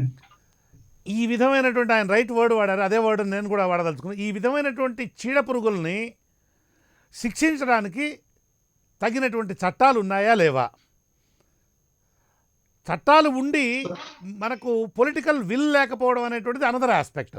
అసలు మన దేశంలో ఈ విధమైనటువంటి చీడ పురుగుల్ని, ఇందాకే అన్నాను నేను, వీళ్ళు చట్టసభలకు ఎన్నిక కాకుండా, ఎందుకంటే చట్టాలు చేసేటువంటి సభలో వీళ్ళే కనుక ఉండేట్లయితే చట్టాలు కానివ్వరు. సో ఇప్పుడు మనకున్నటువంటి గణాంకాల ప్రకారం చూస్తే 545 మంది పార్లమెంటు సభ్యులు ఉన్నటువంటి పార్లమెంట్లో 249 మంది నేర చరిత్ర ఉన్నటువంటి వాళ్ళు. ఆ నేరాలు కూడా చాలా సీరియస్ నేరాలు ఉన్నటువంటి వాళ్ళు ఉన్నారు. ఇటువంటి వాళ్ళు అవి క్రిమినల్ నేరాలకు సంబంధించి. ఇక ఈ వైట్ కాలర్ అఫెన్సెస్, బ్యాంకుల్లో ముంచడము, ఇతరమైనటువంటి తీవ్రమైనటువంటి నేరాలు పాల్పడినటువంటి వాళ్ళు అదనం దానికి. సో అసలు మన దేశంలో చట్టాలు ఏవీ లేవా? అంటే ఈ విధమైనటువంటి దోపిడీ అనేటువంటిది ఇలాగ కొనసాగుతూ పోవలసిందేనా? పరిస్థితిని కొంచెం ఎక్స్ప్లెయిన్ చేయండి సార్. ఇప్పుడు రాంబాబు గారు పబ్లిక్ సెక్టర్ బ్యాంక్స్ ఇన్సెప్షన్ నుంచి చెప్పారు, చాలా చక్కగా వివరించారు. మనం ఇక్కడ అర్థం చేసుకోవాల్సింది ఏంటంటే, అసలు ఈ దేశంలో ప్రైవేట్ సెక్టర్ అనేది ఏది లేదండి, అంత పబ్లిక్ సెక్టర్. ఎందుకంటే పబ్లిక్ సెక్టర్ బ్యాంక్స్ లో ఉండేది పబ్లిక్ మనీ. ఆ పబ్లిక్ మనీ ద్వారాగా లేకపోతే ఐపీఓల ద్వారాగా కంపెనీలు ఏర్పాటు చేస్తున్నారు. అవి పబ్లిక్ మనీతోనే నడుస్తున్న కంపెనీలు. ఫస్ట్ ఆఫ్ ఆల్ ఈ కంపెనీలు ఏవైతే ఉన్నాయో వీటికి ఎప్పుడైతే లోన్స్కి వస్తారో, ఈ లోన్స్ ఇచ్చేటప్పుడు ఈ లోన్స్ ఇచ్చే పద్ధతి ఏదైతే ప్రొసీజర్ బ్యాంక్స్ ఫాలో అవుతున్నారో ఆ ప్రొసీజర్ లోనే ల్యాబ్స్ ఉన్నట్టుగా మనం అర్థం చేసుకోవాల్సి ఉంటుంది. లోన్ డిఫాల్ట్ అయిపోయిన తర్వాత, విల్ఫుల్ డిఫాల్ట్ అయిన తర్వాత వాళ్ళు శిక్షించడానికి చట్టాలు ఉన్నాయా లేవా అనేది కూడా రెండో పార్ట్ లో మనం చెప్పొచ్చు. అసలు ఫస్ట్ ప్రొసీజరల్ గా వాళ్ళ దగ్గర ఏమైనా మెషినరీ ఉందా, ఈ కంపెనీకి ఇంత లోన్ ఇవ్వడానికి ఏ ప్రొసీజర్ ఫాలో అవుతున్నారు, నిజంగా వాళ్ళకి రీపే చేసే కెపాసిటీ ఉందా. ఏదైనా ఒక కంపెనీ పెట్టేటప్పుడు కంపెనీ ఇన్సెప్షన్ ఫ్రాడ్లెంట్ మైండ్ తో వస్తున్నప్పుడు దాన్ని చెక్ చేసే విధానం కానీ, ఆ చెక్ చేసే మెషినరీ కానీ ఫస్ట్ బ్యాంక్స్ కి లేవండి. ఫర్ ఎగ్జాంపుల్, అసలు ఏదన్నా ఒక లోన్ ఇచ్చేటప్పుడు మన ఇండివిజువల్స్ ఎవరైనా ప్రైవేట్ వ్యక్తులకి, మన ఎంప్లాయీస్ కి కానీ, లేకపోతే చిన్న చిన్న వ్యాపారస్తులకు కానీ, లేకపోతే వేరియస్ అదర్స్ మన క్రెడిటర్స్ ఎవరైనా బ్యాంక్ అప్రోచ్ అయితే సెక్యూర్డ్ లోన్స్ మాత్రమే ఇస్తారు మనకి. ఇంక్లూడింగ్ మీరు ఎడ్యుకేషన్ లోన్ కి అన్సెక్యూర్డ్ లోన్ ఇవ్వమని సర్క్యులర్స్ ఉన్నా కానీ గ్యారంటీగా సెక్యూర్డ్ లోన్ అంటే ఏదైనా తనఖా పెడితే, ఏదైనా వాళ్ళకి సెక్యూరిటీ ఇస్తే దాన్ని ఆధారంగా చేసుకుని దాన్ని అడ్డం పెట్టుకుని అప్పుడు లోన్ ఇస్తారు. సెక్యూర్డ్ లోన్స్ అంటే అర్థం అది. ఓకే, మనకి షూరిటీ అడుగుతారు, ఎవరో ఒకరు షూరిటీ ఇస్తే గానీ ఇండివిజువల్స్ కి ఎప్పుడు లోన్స్ ఇవ్వరు. అలాంటిది మనకి ఈ కార్పొరేట్ కంపెనీస్ కి వచ్చేటప్పటికి అబ్సల్యూట్ అన్నమాట. ఇంకా మీకు కింద మీద అసలు లోన్ ప్రాసెస్ ఎట్లా అవుతుందో కూడా సామాన్యులకు ఎవరికి తెలియదు. రాంబాబు గారు చెప్తారేమో నాకు తెలియదు కానీ ఈ బ్రాంచ్ లెవెల్లో జరుగుతాయని నేను అనుకోను. ఈవెన్ రీజనల్ లెవెల్లో కూడా జరుగుతాయని నేను అనుకోను. లేకపోతే ఈ మన ఏదైతే లోకల్ సర్కిల్ ఆఫీసెస్ లెవెల్లో నుంచి మన కార్పొరేట్ ఆఫీసెస్ లెవెల్లోనే జరుగుతాయని నేను అనుకుంటున్నాను. ఎందుకంటే ఆ ప్రొసీజర్ నాకు తెలియదు. అయితే ఈ లోన్ ఇచ్చేటప్పుడు ఈ కార్పొరేట్ కంపెనీకి నిజంగా వీళ్ళకి ఆ కెపాసిటీ ఉందా, వీళ్ళు ఏదైతే ప్రొసీజర్ మనకి ఏదైతే ఆ డిపిఆర్ సబ్మిట్ చేస్తారో ఇది వర్కౌట్ అవుతుందా లేదా, ఇది ప్రాఫిటబుల్ గా నడుస్తుందా లేదా అని చెక్ చేసే మెషినరీ బ్యాంక్స్ దగ్గర లేదనేది ఫస్ట్ పాయింట్ అండి. నెక్స్ట్, ఇన్సెప్షన్ లోనే వాళ్ళు ఫ్రాడ్లెంట్ మైండ్ తో ఈ లోన్స్ తీసుకోవడం వల్ల డబ్బులు తీసుకున్న వెంటనే దాన్ని వివిధ రూపాల్లో వాళ్ళు ఇన్ఫ్లేట్ చేసి ఆ బిల్స్ ని కానీ, లేకపోతే దాని తలగా వేరియస్ మెషినరీకి సంబంధించి, స్టాక్స్ సంబంధించి ఇవన్నీ ఇన్ఫ్లేట్ చేయటము, దాన్ని మ్యానిపులేట్ చేయడం. ఇన్ఫ్లేట్ చేయడం అంటే ఆగాలి. ఇన్ఫ్లేట్ చేయడం అంటే చాలా 10 మంది సభ్యులు మా ఉద్యోగులు మాత్రమే ఉంటే 100 మందో 1000 మందో ఉన్నట్లు తప్పుడు లెక్కలు చూపించడము, 100 రూపాయల విలువ కలిగినటువంటి ఆస్తిని 1,00,000 రూపాయల ఆస్తిగా, 1,00,00,000 రూపాయల ఆస్తిగా దొంగ పద్ధతిలో దొంగ పత్రాలతో చూపించడము. అంటే వాటి నిజ విలువ ఒకటి ఉంటుంది, పేపర్ మీద విలువ ఒకటి ఉంటుంది. అలాంటి పత్రాలను బ్యాంకుకు సమర్పించడం ద్వారా తాము చాలా ఎక్కువ పెట్టుబడి పెట్టాము అనేటువంటి భావన కల్పించి, నమ్మకాన్ని కల్పించి బ్యాంకుల దగ్గర నుంచి ఎక్కువ మొత్తంలో రుణాలు తీసుకోవడం. అంటే ఈ పదాలు కొన్ని మనకు అంటే సామాన్య జనానికి అర్థం కావడానికి కొంచెం ఇబ్బందిగా ఉంటుంది. కాబట్టి నిరక్షరాస్యులైనటువంటి వాళ్ళకు కూడా మన చర్చా కార్యక్రమం అర్థం కావాలి. సమాజాన్ని, ఈ దేశ ప్రజలని ఈ చీడ పురుగులు అనేటువంటివి ఎలా దోచుకుంటున్నాయి, ఎంతటి దుర్మార్గానికి పాల్పడుతున్నాయి, అధికారంలో ఉన్నటువంటి ప్రభుత్వాలు అనేటువంటివి వీళ్లకు ఎలా కొమ్ముగాస్తున్నాయి అనేటువంటిది ప్రజలకు బాగా అర్థం కావాలి.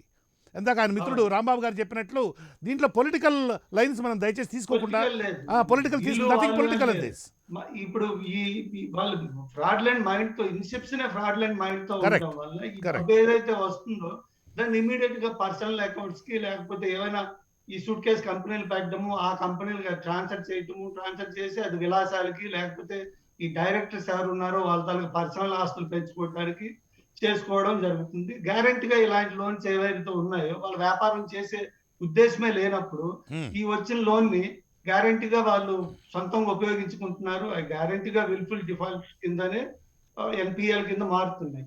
అయితే మీరు అడిగారు వీటిని కట్టడి చేయడానికి చట్టాలు ఉన్నాయా అంటే గ్యారంటీగా లేవు. ఎందుకంటే మీకు మనకి లోన్ రికవరీకి ఉండే వ్యవస్థలు ఏమున్నాయి, మనకి రెండు వ్యవస్థలు ఉన్నాయి. ఒకటి సర్ఫేసీ యాక్ట్, దాని కింద పనిచేసే డెబిట్ రికవరీ ట్రిబ్యునల్ ఉంది. రెండోది ఏంటంటే కంపెనీ లా బోర్డ్ లో ఇప్పుడు ఈ బ్యాంక్రప్సీ కోడ్ అని ఒకటి తెచ్చారు 2016 లో. ఈ రెండు కూడాను ఎక్కడైతే మీకు సెక్యూర్డ్ లోన్స్ ఉంటాయో, లోన్ కి సెక్యూరిటీ కింద ఉండి ఆ ప్రాపర్టీస్ ఆ వాల్యూ ఉంటే వాళ్ళు ఏదన్నా చేయగలుగుతారు ఆ చట్టం ప్రకారం. ఈ బ్యాంక్రప్సీ కోడ్ అయితే ఇంకా అదే, ఆ కోడ్ కూడా నన్ను అడిగితే చాలా బ్యాంక్రప్ట్ గానే ఉందని చెప్పుకోవాలి. ఎందుకంటే క్రెడిటార్ గానీ లేకపోతే డెటార్ గానీ ఇద్దరు ఎవరన్నా గానీ నా దగ్గర డబ్బు లేదు నేను బ్యాంక్రప్ట్ అయిపోయానని కానీ వెళ్తే ఈ కోడ్ మీకు బ్యాంక్రప్సీ కోడ్ ప్రకారం దాంట్లో రెండు ఉన్నాయి. అంటే దివాలా తీశాను, బ్యాంక్రప్సీ అంటే దివాలా తీశాను అని కనుక చెప్పేట్లయితే దివాలా కంపెనీ దివాలా తీసేది. మీకు దీంట్లో మళ్ళీ రెండు పెట్టారు, ఏది లిమిటెడ్ లయబిలిటీ కంపెనీ కానీ లేకపోతే పబ్లిక్ లిమిటెడ్ కంపెనీ అయితే నేషనల్ కంపెనీ లా ట్రిబ్యునల్ లో దాన్ని అడ్జుడికేట్ చేస్తారు. అందులో కూడా ఒక లైసెన్స్డ్ పర్సన్, మీకు లైసెన్స్డ్ లీగల్ ఈ రిజల్యూషన్ చేసే ఒక పర్సన్ ని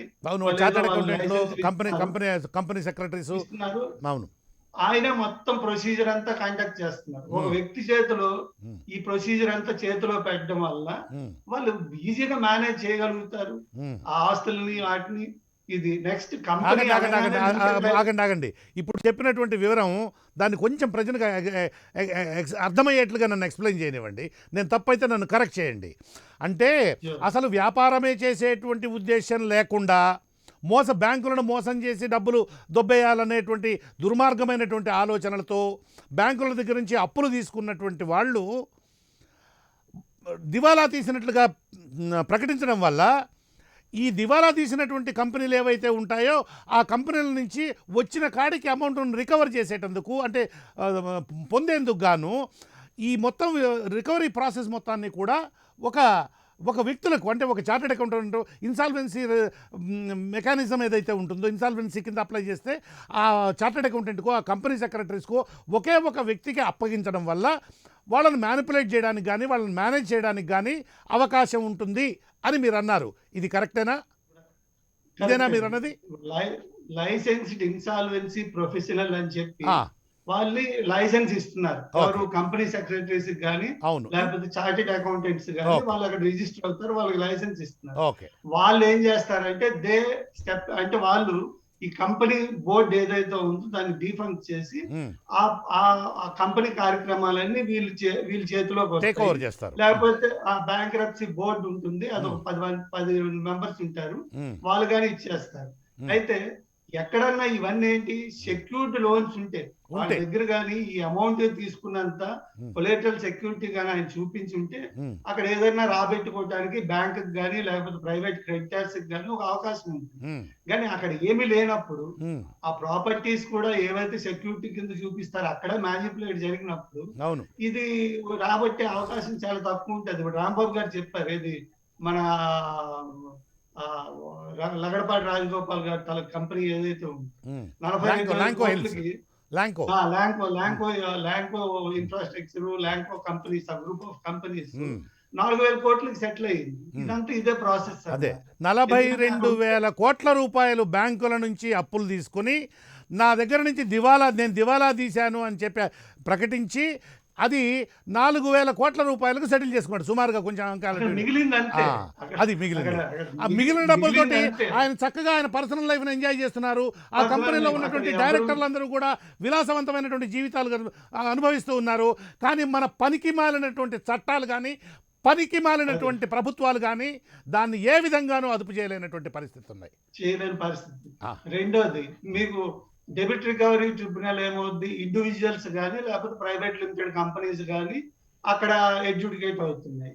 అవి కూడా మీకు కొలేటరల్ సెక్యూరిటీ ఉంటే ఈ సెక్షన్ మీకు సర్ఫేసీ యాక్ట్ ప్రకారము లేకపోతే ఈ ఇన్సాల్వెన్సీ కోడ్ ప్రకారము ఏమన్నా అక్కడ మనం రియలైజ్ చేయడానికి ఆ డబ్బు రాబెట్టుకోవడానికి ఒక అవకాశం ఉంది. ఉమ్, ఇది రికవరీ పార్ట్ వరకు ఇంతే. ఉమ్, అయితే వీళ్ళు ఎవరికి క్రిమినల్ కేసెస్ వర్తించాలంటే వర్తిస్తాయి. ఈ ఉమ్, ఫ్రాడ్ వరకు ఏవైతే వర్తిస్తాయి. అవును. అయితే ఏం కేసులు పెడతారు? ఉమ్, బ్యాంక్ లో జరిగే మోసాలకు సంబంధించి రెగ్యులర్ ఐపీసీ సెక్షన్సే కదా ఉన్నాయి అక్కడ. ఉమ్, మామూలుగా అయితే 420, ఉమ్, 120B, ఉమ్, 465, ఉమ్, 464 ఉమ్, ఇవే కదా పెడతారు. ఉమ్, పెట్టుకోమని చెప్తారు. ఎవరైనా బ్యాంక్ అథారిటీస్ ఉంటే ఉమ్, ఈ పీసీ యాక్ట్ ఒకటి ఇన్వోక్ ఉమ్, చేస్తారు. ఉమ్, అంతే, సింపుల్. ఉమ్, ఇది మామూలుగా criminal CBI court is also a criminal court. Um, దాంట్లో ఏం పెద్ద మనం దాని ఏదో పెద్ద ఇంకా మనం చెప్పాలంటే మన లా అండ్ ఆర్డర్ లో ఒక సబ్ ఇన్స్పెక్టర్ ఇంకెంత వీళ్ళకంటే బాగా ఇన్వెస్టిగేట్ చేయగలుగుతాడని నా పర్సనల్ ఒపీనియన్. అవును. మేబీ అది ప్రీమియర్ ఇన్వెస్టిగేషన్ ఏజెన్సీ అయి ఉండొచ్చు, కానీ ఉమ్, మీరు కానీ దాని తాలూకా మ్, మీకు ఆ కేసెస్ తాలూకా సక్సెస్ రేట్ చూస్తే చాలా తక్కువ అన్నమాట. ఉమ్, ఉమ్, సిబిఐ కేసెస్ లో రెడ్ హ్యాండెడ్ గా దొరికిపోయిన అధికారులు తప్పించి ఉమ్, వేరియస్ అదర్ కేసెస్ లో ఉమ్. అసలు ఏమాత్రం సెంటెన్స్ పడడం, శిక్షించబడడం అనేది చాలా అరుదు. అంటే అది కూడా సిబిఐ ఏంటి, సక్సెస్ రేట్ మాత్రం చాలా బాగా అరుదు. ఎక్కువ ఉంది. సిబిఐ కేసు సక్సెస్ రేట్ 67% వరకు ఉంది. అంటే ఇటువంటి అంటే కేసుల్లో ఎక్కడ కాకపోవచ్చునేమో. కాట్ రెడ్ హ్యాండెడ్ అదే ఫినాప్థలిన్ టెస్ట్ లో ఉమ్, దొరికిపోయిన అధికారులు ఉంటారు కదా, ఆ మేరకు మాత్రం they have a success rate. Um, ACB గానీ మీకు సిబిఐ గానీ ఉమ్, ఈ వైట్ కాలర్ క్రైమ్ లో చాలా తక్కువ. ఉమ్, తర్వాత ఏపీలు మీద ఏపీలు మహా అయితే 2 సంవత్సరాలు 3 సంవత్సరాలు ఆ సెక్షన్స్ అన్ని ఏముంటాయి, ఉమ్, మాక్సిమం 5 నుంచి 7 సంవత్సరాలు ఉండే శిక్ష ఉండేవి. ఈ ఉమ్, ఎప్పీలకి అయ్యేటప్పటికి ఆయన జీవితం అయిపోద్ది. ఉమ్, స్టేలు వస్తాయి ఈజీగాను, ఉమ్, అయిపోయి ఫినిష్.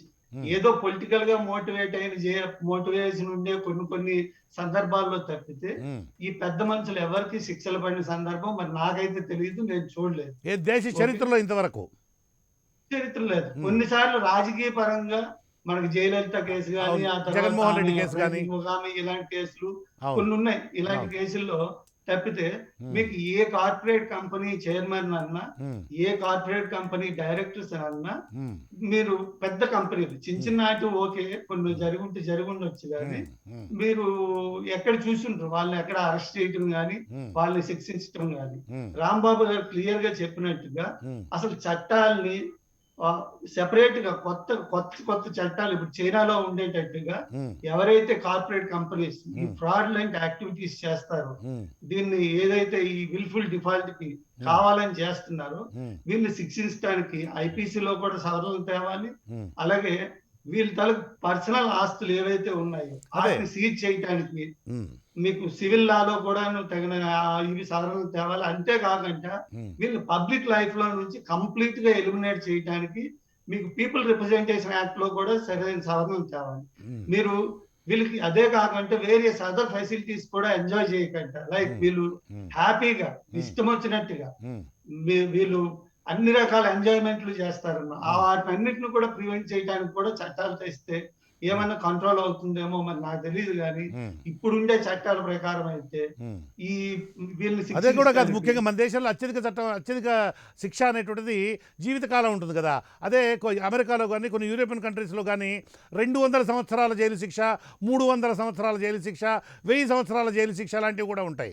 అంటే వాడు జీవితకాలం జైల్లోనే ఉండి జైల్లోనే చచ్చిపోయి జైల్లోనే వాడు అంత్యక్రియలు జరిగేటువంటి విధమైనటువంటి పద్ధతి ఉంటే తప్ప, ఈ వ్యవస్థలో ఆ విధమైన భయం ఉంటే తప్ప, లేకపోతే ఈ చీడ పురుగులు వాటి విధానాన్ని మార్చుకునేటువంటి అవకాశం ఉండదు. మార్చుకోదు. Yeah. నెక్స్ట్ ఇంకో ప్రాబ్లం ఏముందంటే నేను ముగించే ముందు ఇంకోటి ఏంటంటే ఉమ్, ఈ 1990 తర్వాత ఉమ్, ముఖ్యంగా ఈ ఎకనామిక్ రిఫార్మ్స్ వచ్చిన తర్వాత ఉమ్, అసలు ఎవరు రాజకీయ నాయకులు, ఉమ్. ఎవరు క్యాప్టెన్ మన ఈ ఒక్క నిమిషం corporates అనేది- శంకర్రావు గారు ఒక్క నిమిషం దయచేసి వెయిట్ చేయండి. నేను ఇంకో గెస్ట్కి వెళ్ళాల్సింది. ఇది సెకండ్ రౌండ్లో తీసుకుందాం ఇది. Thank you very much. Sambasivarao గారు నమస్కారం. నమస్కారం అండి సార్. మోహన్ గారు, సార్ రాంబాబు కొంచెం గారికి, కాలాతీతం అయింది. అలాగే శంకరరావు గారికి అందరు కూడా నమస్కారం. నమస్కారం మీ ప్రేక్షకులకు కూడా. సార్. మనం సోఫార్ సార్. టెక్నికల్ గా నాన్ పొలిటికల్ గానే ఈ డిస్కషన్ జరుగుతుంది కాబట్టి అలా జరిగితేనే మంచిదని నా అభిప్రాయం కూడా. కరెక్ట్. రాంబాబు గారు చక్కగా ఎక్స్ప్లెయిన్ చేశారు. అవును. అలాగే శంకరరావు గారు కూడా ఈ చట్టాలని అమలు చేయడంలో ఉన్నటువంటి ఇబ్బందుల్ని లేదా వాటి ఇన్ఎఫిషియన్సీ గురించి చెప్పారు. సార్. అంటే ఇన్ సమ్మరీ మనం ఏం మాట్లాడుకుంటున్నాం అంటే, ప్రైవేట్ రంగంలో ఉన్నటువంటి బ్యాంకుల్ని పబ్లిక్ రంగంలోకి తీసుకురావడం ద్వారా, నేషనలైజేషన్ చేయడం ద్వారా వ్యూహాత్మకంగా అది స్ట్రాటజీ లేయర్, అది విజన్.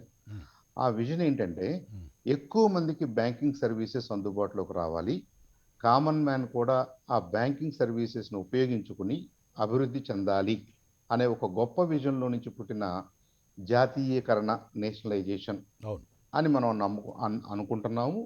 దాని ఫలితాలు కూడా అలాగే ఉన్నాయి. బ్యాంకింగ్ సెక్టర్ విస్తృతంగా డెవలప్ అయింది. ఇంకా డెవలప్ అవ్వాల్సిన అవసరం ఉంది. ఇప్పుడు దాన్ని గ్రామీణ స్థాయిలో ప్రతి మనిషికి, ప్రతి కుటుంబం కాదు, ప్రతి మనిషికి కూడా బ్యాంకింగ్ సర్వీసెస్ అందుబాటులోకి రావాలనే వ్యూహంతో మన దేశం ముందుకెళ్తుంది. అది అభినందనీయం, దాంట్లో ఎలాంటి ఇబ్బంది లేదు. అట్ ద సేమ్ టైం దీన్ని ఎలా అడ్మినిస్ట్రేట్ చేద్దాం, రెండో లెవెల్ ఇది. వ్యూహం బాగానే ఉంది, దాన్ని అడ్మినిస్ట్రేటివ్ లెవెల్లో అది ఆర్బీఐకి ప్రధానంగా బాధ్యత ఉంటుంది. అలాగే ఇండివిజువల్ పార్టిసిపేటింగ్ బ్యాంక్స్లో ఉన్నటువంటి టాప్ టియర్కి కూడా అడ్మినిస్ట్రేటివ్ బాధ్యతలు ఉంటాయి. దాంట్లో కూడా మంచి జరిగిందని అనుకుందాం మనం. Let's look at the positive side of what is going on. ఇక మూడోది వచ్చేసి టాక్టికల్గా మేనేజ్మెంట్ లెవెల్లో ఈ బ్రాంచెస్లో జరుగుతున్నటువంటి అసెస్మెంట్ విషయాలు కానివ్వండి, లోన్ శాంక్షన్ చేయటం కానివ్వండి, డిఫాల్టర్స్ మీద యాక్షన్ తీసుకోవటం కానివ్వండి, అంటే ఉన్న చట్టాలని అమలు చేయటంలో ఈ లోవర్ లెవెల్లో ఉన్నటువంటి అనేక ఇబ్బందుల వల్ల మొత్తం మీద ఇబ్బంది జరుగుతుంది, నష్టం జరుగుతుంది. Let me interrupt you sir. ఇన్ని వందల కోట్ల రూపాయలు, వేల కోట్ల రూపాయల రుణాలు ఇవ్వడం అనేటువంటిది కింది స్థాయిలో జరిగేటువంటి వ్యవహారం కాదు సార్. ఇది సిఎండి లెవెల్లో, ఒక అంతకన్నా మేనేజింగ్ డైరెక్టర్ లెవెల్లో, ఆ పై స్థాయిలోనే జరుగుతుంది తప్ప కింది స్థాయిలో ఇంత, ఈవెన్ మంత్రులు శంకర్రావు గారు, అంతకుముందు రాంబాబు గారు చెప్పినటువంటిది కూడా ఒక బ్రాంచ్ స్థాయిలోనో, ఒక జోనల్ స్థాయిలోనో జరిగేటువంటిది కాదు. చాలా హైయెస్ట్ లెవెల్లోనే జరుగుతాయి. ముఖ్యంగా అది నేను ఒప్పుకుంటాను. నేను ఎందుకు చెప్తున్నానంటే నేను వ్యూహంలో నుంచి, అడ్మినిస్ట్రేషన్లో నుంచి, మేనేజ్మెంట్ లెవెల్లో ఉన్న ఇబ్బందుల గురించి చెప్తున్నాను. ఉదాహరణకి ఒక మంచి జెన్యూన్ ఎంటర్ప్రినర్, అతనికి మనం ఫైనాన్స్ చేయడం ద్వారా, తక్కువ వడ్డీకి డబ్బులు ఇవ్వడం ద్వారా, అతన్ని ఎంకరేజ్ చేయడం ద్వారా ఒక మంచి కంపెనీ పుట్టే అవకాశం ఉంటుంది. ఇన్ఫోసిస్ లాంటివి ఫర్ ఎగ్జాంపుల్ కొన్ని వేల మందికి, లక్షల మందికి ఉపాధి కల్పించే అవకాశాలు ఉంటాయి. అది positive side of the story. At the same time ఒక కుచితమైన ఆలోచనతోటి ఈ ఉన్న అవకాశాన్ని ఎక్స్‌ప్లాయిట్ చేసి, ఆ ఉన్న డబ్బుల్ని, సీడ్ మనీని సీడ్‌గా కాకుండా తన పర్సనల్ అవసరాలకి లేదా ఇంకో అవసరాలకి వాడుకుందాము అని చెప్పేసి కంపెనీస్ పెడుతున్న వాళ్ళు, లేదా కంపెనీల పేరుతో లోన్లు తీసుకుంటున్న వాళ్ళు, ఈ 2 కేటగిరీలు ఉన్నాయి. ఆ రెండో కేటగిరీని మనం ఎలా మినిమైజ్ చేయాలి, తగ్గించాలి, సున్నాకు తీసుకురావాలనేది ఈ డిబేట్ యొక్క లక్ష్యం అని నేను అనుకుంటున్నాను. అవును సార్. ఎక్స్పాన్షన్ సైడ్ ఏం చేస్తే ఇంకా బాగా ఎక్స్పాండ్ అవుతామో అదొక అంశం. ఎవరైతే వెస్టెడ్ ఇంట్రెస్ట్లతోటి ఒక మంచి ఆలోచనని తమ స్వార్థం కోసం వాడుకుంటూ ఈ బ్యాంకుల్ని దెబ్బతీస్తున్నారో వాళ్ళ సంఖ్యను కానీ, వాళ్ళు చేసే డ్యామేజ్ని కానీ ఎలా మనం మినిమైజ్ చేయగలగాలి. ఇక్కడ నేను ఎందుకు మేనేజరియల్ లెవెల్లో మనం ఫెయిల్ అవుతున్నాము అని నేను అంటున్నానంటే, టిపికల్గా ఏం జరుగుతుంది, ఒక కంపెనీ ఫ్లోట్ చేసినప్పుడు ఆ కంపెనీకి ఉన్నటువంటి అసెట్స్, ఆ కంపెనీకి ఉన్నటువంటి విజను, ఆ కంపెనీ చేయబోతున్నటువంటి యాక్టివిటీసు సిఎండి డైరెక్ట్గా అసెస్ చేస్తాడని నేను అనుకోవట్లేదు. దానికి లోవర్ లెవెల్లోని సిఏలు కానీ, కంపెనీ సెక్రటరీలు కానీ, ఆ బ్యాంకుకు ఉన్నటువంటి ఎస్ఎస్ఆర్స్ కానీ, వాళ్ళు సాధారణమైన ఉద్యోగస్తులే. వాళ్ళేం సిఎండి స్థాయి మనుషులు కాదు. వాళ్ళు ఈ సిస్టంలో ఈజీగా ఇన్ఫ్లుయెన్స్ చేయబడుతున్నారు. 10 రూపాయల దాన్ని మీరు ఇందాక అన్నారు చూసారా, 1000 రూపాయల దాన్ని 1,00,000 రూపాయలు అని చూపించుకుంటున్నారు అన్నారే, ఈ 1000 రూపాయలని 1,00,000 రూపాయలుగా చేసే మనిషి ఎవరు అసలు? సిఎండి కాదు, very very lower level officer ఉంటాడు. అంటే మేనేజ్మెంట్లో ఉన్నటువంటి ఆఫీసర్స్ ఉంటారు. వాళ్ళని ఈ పవర్ఫుల్ ఇండస్ట్రియలిస్టులు కానీ, వాళ్ళ లాబీయిస్టులు కానీ, లేదా పొలిటీషియన్స్ కానీ, వీళ్ళందరూ కూడా ఈజీగా ఇన్ఫ్లుయెన్స్ చేయగలుగుతున్నారు. ఈ బబుల్ పెరిగి పెరిగి పెరిగి పెరిగి ఒక సిఎండి స్థాయికి వెళ్ళుద్ది. అక్కడ మళ్ళీ ఇదే పొలిటీషియన్స్ మాట సహాయం చేస్తారు. రాసినా రాయకపోయినా కానీ ఒక ప్రధానమంత్రి స్థాయిలోనో, ఒక మంత్రి స్థాయిలోనో, ఒక సీనియర్ పొలిటీషియన్ స్థాయిలోనో వాళ్ళు డెఫినెట్గా ఇన్ఫ్లుయెన్స్ చేస్తారు. ఫ్రెండ్లీగానే ఇన్ఫ్లుయెన్స్ చేస్తారు. డ్యామేజ్ జరిగిపోద్ది. డ్యామేజ్ జరిగిపోద్ది. Hmm. సో అంటే మనం మాట్లాడుకున్న అన్ని సాంబశివరావు గారు, అంశాలకు తోడుగా ఆగండి మనం మర్చిపోతున్న సాంబశివరావు ఇంకొక గారు, అంశం ఏంటంటే, ఒక్క నిమిషం ఇంకొక అంశం సాంబశివరావు గారు, ఏంటంటే, ఒక్క నిమిషం సాంబశివరావు గారు, ఇన్ఫ్లుయెన్స్ చేస్తారు, డ్యామేజ్ జరిగిపోతుంది అంటూ 2 పదాల్లో చెప్పారు కదా, ఆ పదాలను కొంచెం ఎక్స్ప్లెయిన్ చేసి చెప్పండి, so that in the interest of public, nothing more. Right right suppose ఒక ఆయన నాకు ఏదో ఒక 1000 రూపాయలు, 1,00,000 రూపాయలు లోన్ కావాలన్నాడు, 1 కోటి రూపాయలు లోన్ కావాలన్నాడు. ఆ 1 కోటి రూపాయలకి ఎందుకు లోన్ కావాలన్నప్పుడు ప్రధానంగా మీరు 2 రకాల ప్రశ్నలు వస్తాయి. ఒకటి, మీరు ఏదైనా మంచి పని చేయబోతుంటే ఆ పనికి ఉన్నటువంటి ఫ్యూచరిస్టిక్ వాల్యూ, మీరు నిజంగా ఆ పని చేయగలరా, చేస్తే ఆ పనికి ఏ పాటి వాల్యూ వస్తుంది 1 సంవత్సరంలో, 5 సంవత్సరాల్లో, 10 సంవత్సరాల్లో. అది ఇంటెలెక్చువల్ ఎక్సర్సైజ్. అది దాన్ని ఎవరు కూడా అంత ఈజీగా అసెస్ చేయడం కష్టం. మనం 30 సంవత్సరాలు వెనక్కి వెళ్ళి ఇన్ఫోసిస్ని అసెస్ చేసి ఈ ఇన్ఫోసిస్ ఏమవుద్దో చెప్పండి అంటే బహుశా ఎవరు చెప్పలేరు. అలాంటివి కొన్ని వందల కంపెనీలు పుడుతూ ఉంటాయి, కొన్ని వందల కంపెనీల్లో ఏదో ఒకటో అరో సర్వైవ్ అవుతుంటుంది, మిగతాన్ని కూడా ఫెయిల్ అవుతాయి. అలాగే ఆ స్థాయిలో నేను ఒక పెద్ద విజన్తో వచ్చాను, నేను ల్యాంకో అనే కంపెనీని, నేను హౌసింగ్లో నెంబర్ 1 అవ్వాలనుకుంటున్నాను, నాకు ఇలా ఎసెట్స్ ఉన్నాయని చెప్పినప్పుడు ఆ ఎసెట్స్ ఉన్నాయా, ఉంటే దాని నిజమైన విలువ ఎంత, మీరు అనుకుంటున్నటువంటి విజన్ ఫుల్ఫిల్ అవుద్దా, అయితే నిజంగా ఎంత ఖర్చు అవుద్ది, అయిన తర్వాత నా బ్యాంకు డబ్బులు నాకు వస్తాయా అని అన్నప్పుడు చాలా ఇన్ఫర్మేషన్, ఊహాజనితమైనటువంటి ఇన్ఫర్మేషనే ఉంటది. కాబట్టి అక్కడ ఉన్నటువంటి మనిషి, అక్కడ ఉన్నటువంటి ఇండివిజువల్ ఆఫీసర్ ఎవరైతే ఉంటారో, ఏ స్థాయి అయినా కావచ్చు, వాళ్ళ అసెస్మెంట్ మీద మొత్తం సిస్టమ్ ఆధారపడిపోయింది. వాళ్ళ అసెస్మెంట్ ఎందుకు ఇలా రాంగ్ గా ఉంటుంది ఈ కేసుల్లో? ఇన్ఫ్లుయెన్స్ వల్ల. ఆ వాళ్ళని మనం ఇన్ఫ్లుయెన్స్ చేస్తున్నాం కాబట్టి. ఎవరు చేసేది? నేనే డిఫాల్టర్, నేను నేను విల్ఫుల్ డిఫాల్టర్ అని ఒక మాట అంటున్నాను చూసారా? అంటే ఏంటి? నేను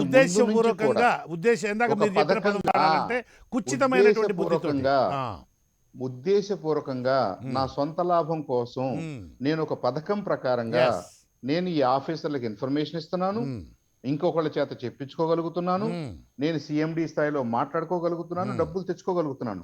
ఈ ప్రాసెస్ మొత్తంలో ఉన్నది ఎవరు? అంచెలంచెలుగా మనుషులే కదా.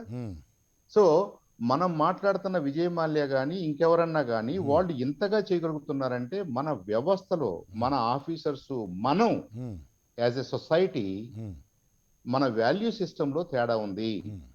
మనం ఏమనుకుంటున్నామంటే వాడు ఏం చేస్తే ఏంట్రా, వాడు మగాడరా అంటున్నాం. అలాంటి మగాళ్ళనే ఎన్నుకుంటున్నాం. అలాంటి మగాళ్ళు ఈ సిస్టమ్ని రిఫార్మ్ చేయాలని డిమాండ్ చేస్తున్నాం, విచ్ ఈజ్ యూటోపియన్. మరి అలా కానప్పుడు ఇదే పెద్ద మనుషుల్ని 245 మంది, 290 మంది ఎంపీల్ని, క్రిమినల్ రికార్డ్స్ ఉన్న ఎంపీల్ని, క్రిమినల్ రికార్డ్స్ నేను దేశం అందరికీ తెలిసినప్పుడు, ప్రజలందరికీ తెలిసినప్పుడు వాళ్ళని మనం ఎమ్మెల్యేలుగా, ఎంపీలుగా ఎన్నుకుంటున్నామంటే ఫండమెంటల్ గా మన సొసైటీలో చైతన్యం లేని కారణంగా, చైతన్యం తీసుకురాని కారణంగా, చైతన్యాన్ని కూడా బందీ చేయటం వల్ల. బాగుంది. ఇక్కడ చూడండి, గమ్మత్తు చూడండి. మన ప్రజలు చైతన్యవంతులు కాకూడదు, మన ప్రజలు చైతన్యవంతులు కాకూడదు అనేది బాడీ పాలిటిక్ ఉద్దేశం అయినప్పుడు, వాళ్ళు చైతన్యవంతులుగా కాకుండా మిగిలిపోతేనే మన ఆటలు చెల్లుతాయని రాజకీయ నాయకులు ఆలోచిస్తున్నప్పుడు మీ ఈ సైకిల్ అంతా కంప్లీట్ సైకిల్ కదండి. అమాయకత్వంలో ప్రజలు ఉంటారు, అమాయకంగా ఎన్నుకుంటారు, ఎన్నుకున్న వాళ్ళు నేరస్తులు నేరాలని ఆపాలని కానీ, తగ్గించాలని కానీ, ఈ దేశాన్ని బాగు చేయాలనే నిజమైన ఇంట్రెస్ట్ వాళ్ళకు ఉండకపోవచ్చు, ఉండదు. వాళ్ళ సొంత లాభం కోసం చూసుకుంటున్నారనేది పచ్చి నిజం, మన కళ్ళకు కనిపిస్తుంది. మరి ఇప్పుడు ఇదే మాల్యా గారు ఎంపీ అయ్యారు, ఇంకా చెప్పిన మన పేర్లన్నీ కూడా ఎంపీలు ఉన్నారు, ఎమ్మెల్యేలు ఉన్నారు, 290 మంది ఉన్నారు, రకరకాల కేసెస్ లో ఉన్నారు. ఆర్థిక నేరాలు ఉన్నాయి, అదర్వైజ్ క్రిమినల్ నేరాలు ఉన్నాయి అన్నది ఆయా కాన్స్టిట్యున్సీస్ లో ఉన్న ప్రజలందరికీ తెలుసు. ఎక్కడ జరుగుతుంది మరి మోసం? వాళ్ళని ఎందుకు ఎన్నుకుంటున్నాం? వాళ్ళని ఎన్నుకుంటున్న పార్టీలని మనం ఎందుకు మోస్తున్నాం? ఆ ఎన్నుకున్న పార్టీల అధినాయకుల్ని మనం గొప్పవాళ్ళు అని ఎందుకు అంటున్నాం? అది ఫండమెంటల్ క్వశ్చన్. ఐ థింక్ ఈ పైన మనం ఎన్ని మాట్లాడుకున్నా గానీ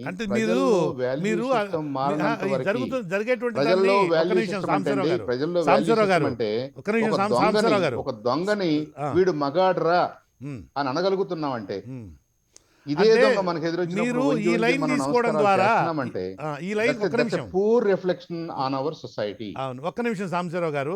అంటే ఈ విధమైనటువంటి లైన్ తీసుకోవడం ద్వారా వాళ్ళకి ఒక విధమైనటువంటి ఎగ్జానరేషన్ ఇస్తున్నారేమో, మీరు వాళ్ళకు ఈ విధమైన నేరాలు చేసేటువంటి వాళ్ళకు ఒక రకమైనటువంటి క్షమాభిక్షణ ఒక్క నిమిషం క్షమాభిక్షణ ప్రసాదిస్తున్నారేమో. ఇది రూట్ కాజ్ అయినప్పుడు రూట్ కాజ్ అని కూడా మనకు తెలిసినప్పుడు మనం ఇమీడియట్ గా పెద్ద ఫిష్ ను పట్టుకోవాల్సిన అవసరం ఉంది. పెద్ద ఫిష్ కోసం కొన్ని చట్టాలు ఉన్నాయి. ఆ కొన్ని చట్టాలను కూడా మనం అమలు చేయడానికి మళ్ళీ మనమే అడ్డొస్తున్నాం. ఎవరు మనం అంటే అన్ని స్థాయిల్లో ఉన్నటువంటి ఆఫీసర్స్, అన్ని స్థాయిల్లో ఉన్నటువంటి అటార్నీస్, అన్ని స్థాయిల్లో ఉన్నటువంటి జడ్జెస్, అన్ని స్థాయిల్లో ఉన్నటువంటి జ్యుడిషియరీ అడ్డం రావట్లేదా? ఆ మాట అంటే ఏమంటున్నాం మనం ఇండియాలో? అరే జుడిషియరీని మీరెలా బ్లేమ్ చేస్తారు? లేదులేండి, జ్యుడిషియరీ ఏ స్థాయికి దిగజారిందో ఆగండి. గాల్ జనార్దన్ రెడ్డి కేసులో ఒక ప్రత్యక్ష ఉదాహరణ. కరెక్ట్ అయితే మన చట్టాలన్నీ వెల్ థాట్ అవుట్ చట్టాలు అయితే, మన మెషినరీ అంతా కరెక్ట్ గా ఉంటే, మన జ్యుడిషియరీ కూడా కరెక్ట్ గా ఉంటే, ఇంకా ఎవరి గురించి మాట్లాడుతున్నాం? ఆయనే ఉంటే మంగళాడితో పని ఎందుకు సార్? ఆయనే ఉంటే మంగళాడితో పని ఎందుకు? కాబట్టి I think India needs a serious reform. ఎక్కడ ఒక రంగంలో కాదు. ఇవాళ బ్యాంకింగ్ లో సమస్య వచ్చింది కాబట్టి బ్యాంకింగ్ లో మాట్లాడుతున్నాం. రెండో రోజున ఒక 16 ఏళ్ల అమ్మాయిని నడి రోడ్డు మీద చంపేసాడని మాట్లాడుతున్నాం. ఇంకో రోజున ఇంకొకటి మాట్లాడుతున్నాం. సంహౌ మనం we are failing as a society. అది గుర్తించాలి. ఇక ఇప్పుడు ఈ పర్టికులర్ కేసులో ఏం చేద్దాము, ఈ పర్టికులర్ కేసులో పలానా వాళ్ళకి సంబంధం ఉందా లేదా, ఇక్కడ దాకా ఎలా వచ్చామంటే ఎలా వచ్చి, these are called expected surprises. ఇది సర్ప్రైజ్ ఇలాంటి జరుగుద్దని మనకు తెలుసు. జరిగినప్పుడు అబ్బో ఇలా జరిగిందా, పలానాడు ఇలా చేశాడా అని అనుకుంటామే కానీ నిజంగా అంతకంటే మనం దూరంగా తీసుకెళ్లలేని ఒక విషయస్ సైకిల్లో మన వ్యవస్థ. ఎవరు సార్ దీనికి బాధ్యులు? ఎవరు? కరెక్షన్ ఎలా చేయాలనే తర్వాత ఆలోచిద్దాం. దీనికి బాధ్యులు ఎవరు? రాజకీయ నాయకులు అంటే మనమే, ఓటర్స్ అంటే మనమే. మనం దీంట్లో నుంచి బయటేసుకోవాలండి. రాజకీయ నాయకుడు తనకు నష్టం వచ్చే పని ఏది చేయడు. ప్రజలు దీంట్లో నుంచి బయటకు రావాలి. దీనికి కొంత టైం పట్టుద్ది.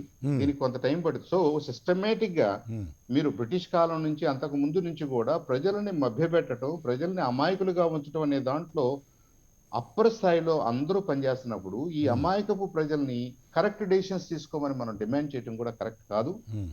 కాబట్టి ఎవరైతే దీని గురించి బాధపడుతున్నారో, ఆవేదన చెందుతున్నారో, ప్రతి ఒక్కళ్ళకి బాధ్యత ఉందని నేను అనుకుంటున్నాను. మన బాధ్యత ఏంటంటే ఈ విషయాల్ని మన ఊరుల్లో ఎక్స్ప్లెయిన్ చేయగలగాలి, ఓటింగ్ టైంలో ఎక్స్ప్లెయిన్ చేయగలగాలి. పార్టీల కులాల పరంగానో మతాల పరంగానో మీరు ఆ పార్టీ ఈ పార్టీ అని గొర్రెల్లాగా వెళ్ళిపోవటం కాదు. నిజాలు తెలుసుకుని మన వ్యవస్థను మనం క్రియేట్ చేసుకుంటున్నాం అంటే మన మీద ఎంత బాధ్యత ఉంటుందో ఆ బాధ్యతకు అర్థం ఏంటో మనం చెప్పగలిగినప్పుడు, స్కూల్స్ లో ఎటు చెప్పటం లేదు ఇవాళ, అది కూడా మనకు తెలుసు, అది మనం మాట్లాడుకున్నాం.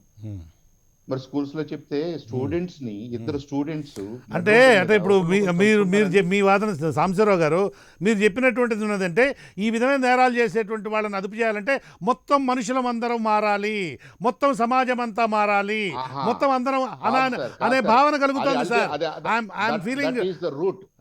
రూట్ కాజ్ అనేటువంటి విషయం అందరికీ తెలుసు సార్. ఇవాళ మనం మాట్లాడుకుందాం, ఇవాళ ఏం చేయాలో మనం మాట్లాడుకుందాం. శంకర్రావు గారు చక్కగా చెప్పారు.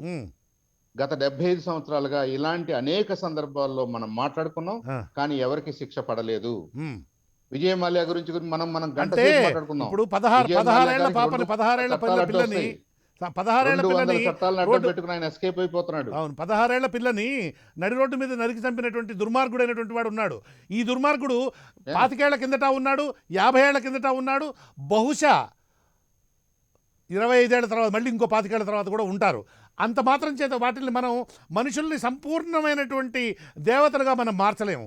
కానీ ఇలా ప్రజా ధనాన్ని దోచుకునేటువంటి దోపిడీ దొంగలు ఎవరైతే ఉన్నారో ఆ దొంగలను శిక్షించబడడం కోసం అవసరమైనటువంటి తక్షణ చర్యలు మనం తీసుకోవాల్సినటువంటి అవసరం ఉంటుంది.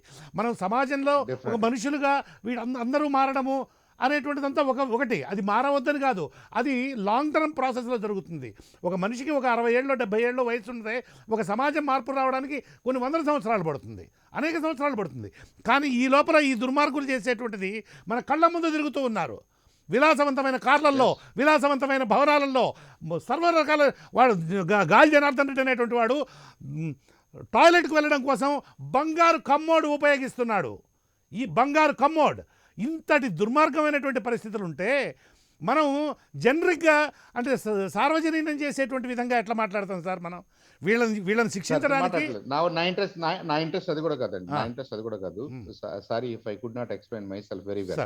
ఇవాళ విజయ్ మాల్యా గారు రైట్ రాయల్ గా లండన్ లో కోర్టులో అన్ని విన్నాడు. ఇండియా విజయ్ మాల్యాని ఎక్స్ట్రాడిట్ చేయమని రిక్వెస్ట్ కూడా చేసింది. చేసినప్పుడు ఆ కోర్టు ఆ చట్టాల పరిరక్షణలో ఆయన సంవత్సరం ఉంటాడో, 6 నెలలు ఉంటాడో, ఇంకా 10 ఏళ్ళు ఉంటాడో మనకు తెలియదు. అక్కడ ఉన్న చట్టాలు అలా పనిచేస్తున్నాయి. ఇక్కడికి తీసుకొచ్చిన తర్వాత చట్టాలు ఇక్కడ పనిచేస్తాయి. ఇక్కడ ఉన్న చట్టాలు కూడా మనకి గత 75 సంవత్సరాల్లో నిజంగా ఎవరిని శిక్షించలేకపోయినాయి అని ఆయన అనుభవంతో అడ్వకేట్ గారు చెప్తున్నాడు. అంటే ఏంటి, చట్టాలు ఉండటం వేరు, ఆ చట్టాలు పనిచేయటం వేరు, ఆ చట్టాలు మీరు ఆశించిన ఫలితాలను ఇవ్వటం వేరు. ఇవ్వలేకపోతున్నాయి అనేది నిజం కదా. ఇవ్వలేకపోతున్నాయి అనేది నిజం అన్నప్పుడు ఆ చట్టాలను రిఫార్మ్ చేసుకోవాలి కదా. అంతే కదా. ఆ చట్టాలను రిఫార్మ్ చేయాల్సింది ఎవరు? ఈ చట్టసభల్లో ఉన్నవాళ్లే కదా. ఈ చట్టసభల్లో ఉన్నవాళ్లే కదా మాల్యా కూడా. ఆయన పార్లమెంట్ సభ్యుడు కూడా. చెప్పండి, ఆయన పార్లమెంట్ సభ్యుడు కూడా. ఆయన ఉన్నాడు కదా పార్లమెంట్ సభ్యుడు. ఏం చేద్దాం చెప్పండి. ఓకే, మరి మనం ఏం డిమాండ్ చేస్తున్నాము? మనకి దీనికి ఆన్సర్ ఎవరు ఇస్తారు? అదే అంటే ప్రజలు చైతన్యవంతులైతే ఆయన ఉన్నాడు, ఆ చట్టాల ప్రొటెక్షన్ లోనే ఆయన ఉన్నాడు. అంటే ఏదో మా మీడియాకు సాంబశివరావు గారు ఒక నిమిషం, మాలాంటి చాలా అరుదైనటువంటి మీడియాకు మాత్రమే ఇంత స్వేచ్ఛగా, ఇంత ధైర్యంగా, ఇంత నిష్పక్షపాతంగా, ఇంత నిర్మోహమాటంగా చెప్పగలిగేటువంటి అవకాశం బహుశా 2 తెలుగు రాష్ట్రాలలో మరో టీవీ ఛానల్కు లేదు. చెప్పగలిగే వ్యక్తులు లేరు, దానికి చెప్పడానికి అవకాశం ఇచ్చేటువంటి ఛానల్స్ యాజమాన్యాలు లేవు. ఇటువంటి చర్చల ద్వారా కనుక ప్రజలలో కనుక చైతన్యం వచ్చేట్లయితే రాజకీయ నాయకులలో కదలిక, ఆ విధమైనటువంటి మార్పు అనేటువంటి ఖచ్చితంగా వస్తుంది. Okay sir, thank you very much. నేను మళ్ళీ మీ దగ్గరికి వస్తాను. I appreciate and I congratulate you for taking that stand. అదే కదా నేను చెప్తుంది, అదే మిస్ అవుతుందని చెప్తున్నాను. మన ఆవేదన నిజంగా అది ఉండాలి. ఈ ఒక్క సమస్య కాదు, ఈ సమస్య సీరియస్ సమస్య. దీన్ని ఎట్లా చేద్దాం, ఏదో చేద్దాం, ఏదో చేద్దాం. మరి ఆయన 75 ఏళ్లలో ఏమీ జరగలేదు అన్నప్పుడు దీనికి వెంటనే ఏదో జరిగిపోద్దని కూడా ఆశించడం మన అత్యాశ అవుతుంది. అంటే నిజంగా మనం కోరుకోవాల్సింది ఏంటంటే ఇది జరిగింది. ఇది జరిగినంత మాత్రాన బ్యాంకింగ్ సిస్టమ్ మొత్తం ఫెయిల్ అయిందనో, మా ఒరిజినల్ నేను అంటలేదు. దాంట్లో ఉన్న మంచిని మనం ప్రోత్సహించాలి, దాన్ని అందుబాటులోకి తీసుకురావాలి, ఎక్కువ మందికి సహాయం చేయాలి, ఎక్కువ మంది ఆర్థిక స్వావలంబన ద్వారా చైతన్యాన్ని సాధించాలి. చీడ పురుగుల్ని వేరేయాలి. ఆ ప్రాసెస్లో, ఆ క్రమంలో ఈ చీడ పురుగులు ఏవైతే ఉన్నాయో, వేళ్లు దురుస్తున్నటువంటి, డొల్ల చేస్తున్నటువంటి చెదలు ఏవైతే ఉన్నాయో, ఈ చెదలను, చీడ పురుగులను, వీటిని వేరే వేసేయాలి. లేకపోయేట్లయితే వ్యవస్థలు బతకవు, చచ్చిపోతారు. ఇంకా ప్రజలందరూ కూడా వీళ్ళు బ్యాంకులను దోచుకుంటున్నారంటే ప్రజల డబ్బు దోచుకుంటున్నారు అని అర్థమే. ప్రజల జేబులు కొడుతున్నారు. వీళ్ళు pick pocketers. All these fellows are pick pocketers, nothing more. They don't deserve any respect. Even if they are parliament members, they don't deserve any respect. They are less than, worse than pickpocketers. They are looters. They are burglars. They are everything. They are criminals. Thank you, sir. Thank you, Samsirao garu. Yes, sir. Rambabu garu, go ahead. I'm sorry. I have not. This is not. senior journalist ga ఆవేశం అర్థం చేసుకోగలిగినటువంటి ఆవేశం అందరం కూడా అటువంటి ఖచ్చితంగా ఆవేశంగా Samsirao garu కూడా he would also endorse my views. చెప్తున్నా, సాంబశివరావు కూడా చాలా చక్కగా ఎక్స్ప్లెయిన్ చేశారు. అయితే వారు ఒక పార్టీకి సంబంధించిన వ్యక్తిగా కొన్ని లిమిటేషన్స్ ఉండొచ్చు, బట్ ఈవెన్ దెన్ చాలా చక్కగా ఎక్స్ప్లెయిన్ చేశారు. మనకి ఫెడరల్ కాస్ట్రో గారు బతుకున్నప్పుడు ఆయన ఒక ప్రోవెర్బ్ చెప్పాడు. ఏంటది? The world is suffering not because of the violence of the bad people, but because of the silence of good people. ఇప్పుడు ఇవాళ జరుగుతున్నది అదే. దాన్ని ట్రాన్స్లేట్ చేయండి. ఆగండి రాంబాబు గారు, దాన్ని ట్రాన్స్లేట్ చేయండి. ట్రాన్స్లేషన్ ఇవాళ ఈ ప్రపంచం ఎందుకని సఫర్ అవుతోందని అంటే, మంచి వ్యక్తుల యొక్క మౌనం వల్ల సఫర్ అవుతోంది తప్పిస్తే చెడ్డ వ్యక్తుల యొక్క వైలెన్స్ అంటే వాళ్ళ యొక్క హింస ఏదైతే ఉందో ఆ హింసా మార్గం వల్ల సఫర్ అవటం లేదు. మంచి వ్యక్తుల యొక్క మౌనం వల్ల సఫర్ అవుతుంది. అవును, అంటే సజ్జనుల యొక్క మౌనం వల్ల సమాజానికి అపకారం ఎక్కువ జరుగుతుంది.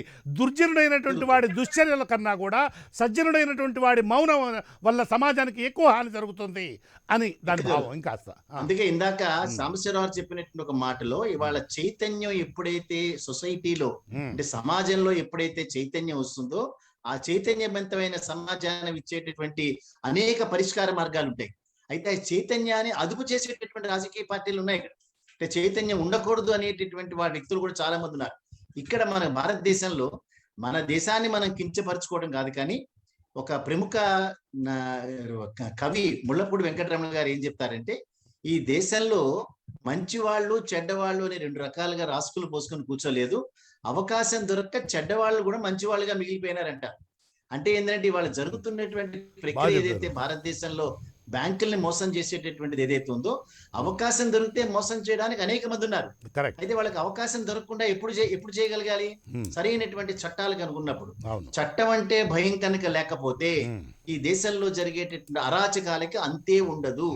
అందుకనే ప్రపంచంలో విజయవంతమైనటువంటి దేశాల దగ్గర నుంచి ఒక చిన్న ఇంటరప్షన్ ఇస్తాను. రాంబాబు గారు, ఒక చిన్న ఇంటరప్షన్. అసలు చట్టాలు చేయబడేదే బలవంతులైనటువంటి వాళ్ళ నుంచి బలహీనులను కాపాడడం కోసం.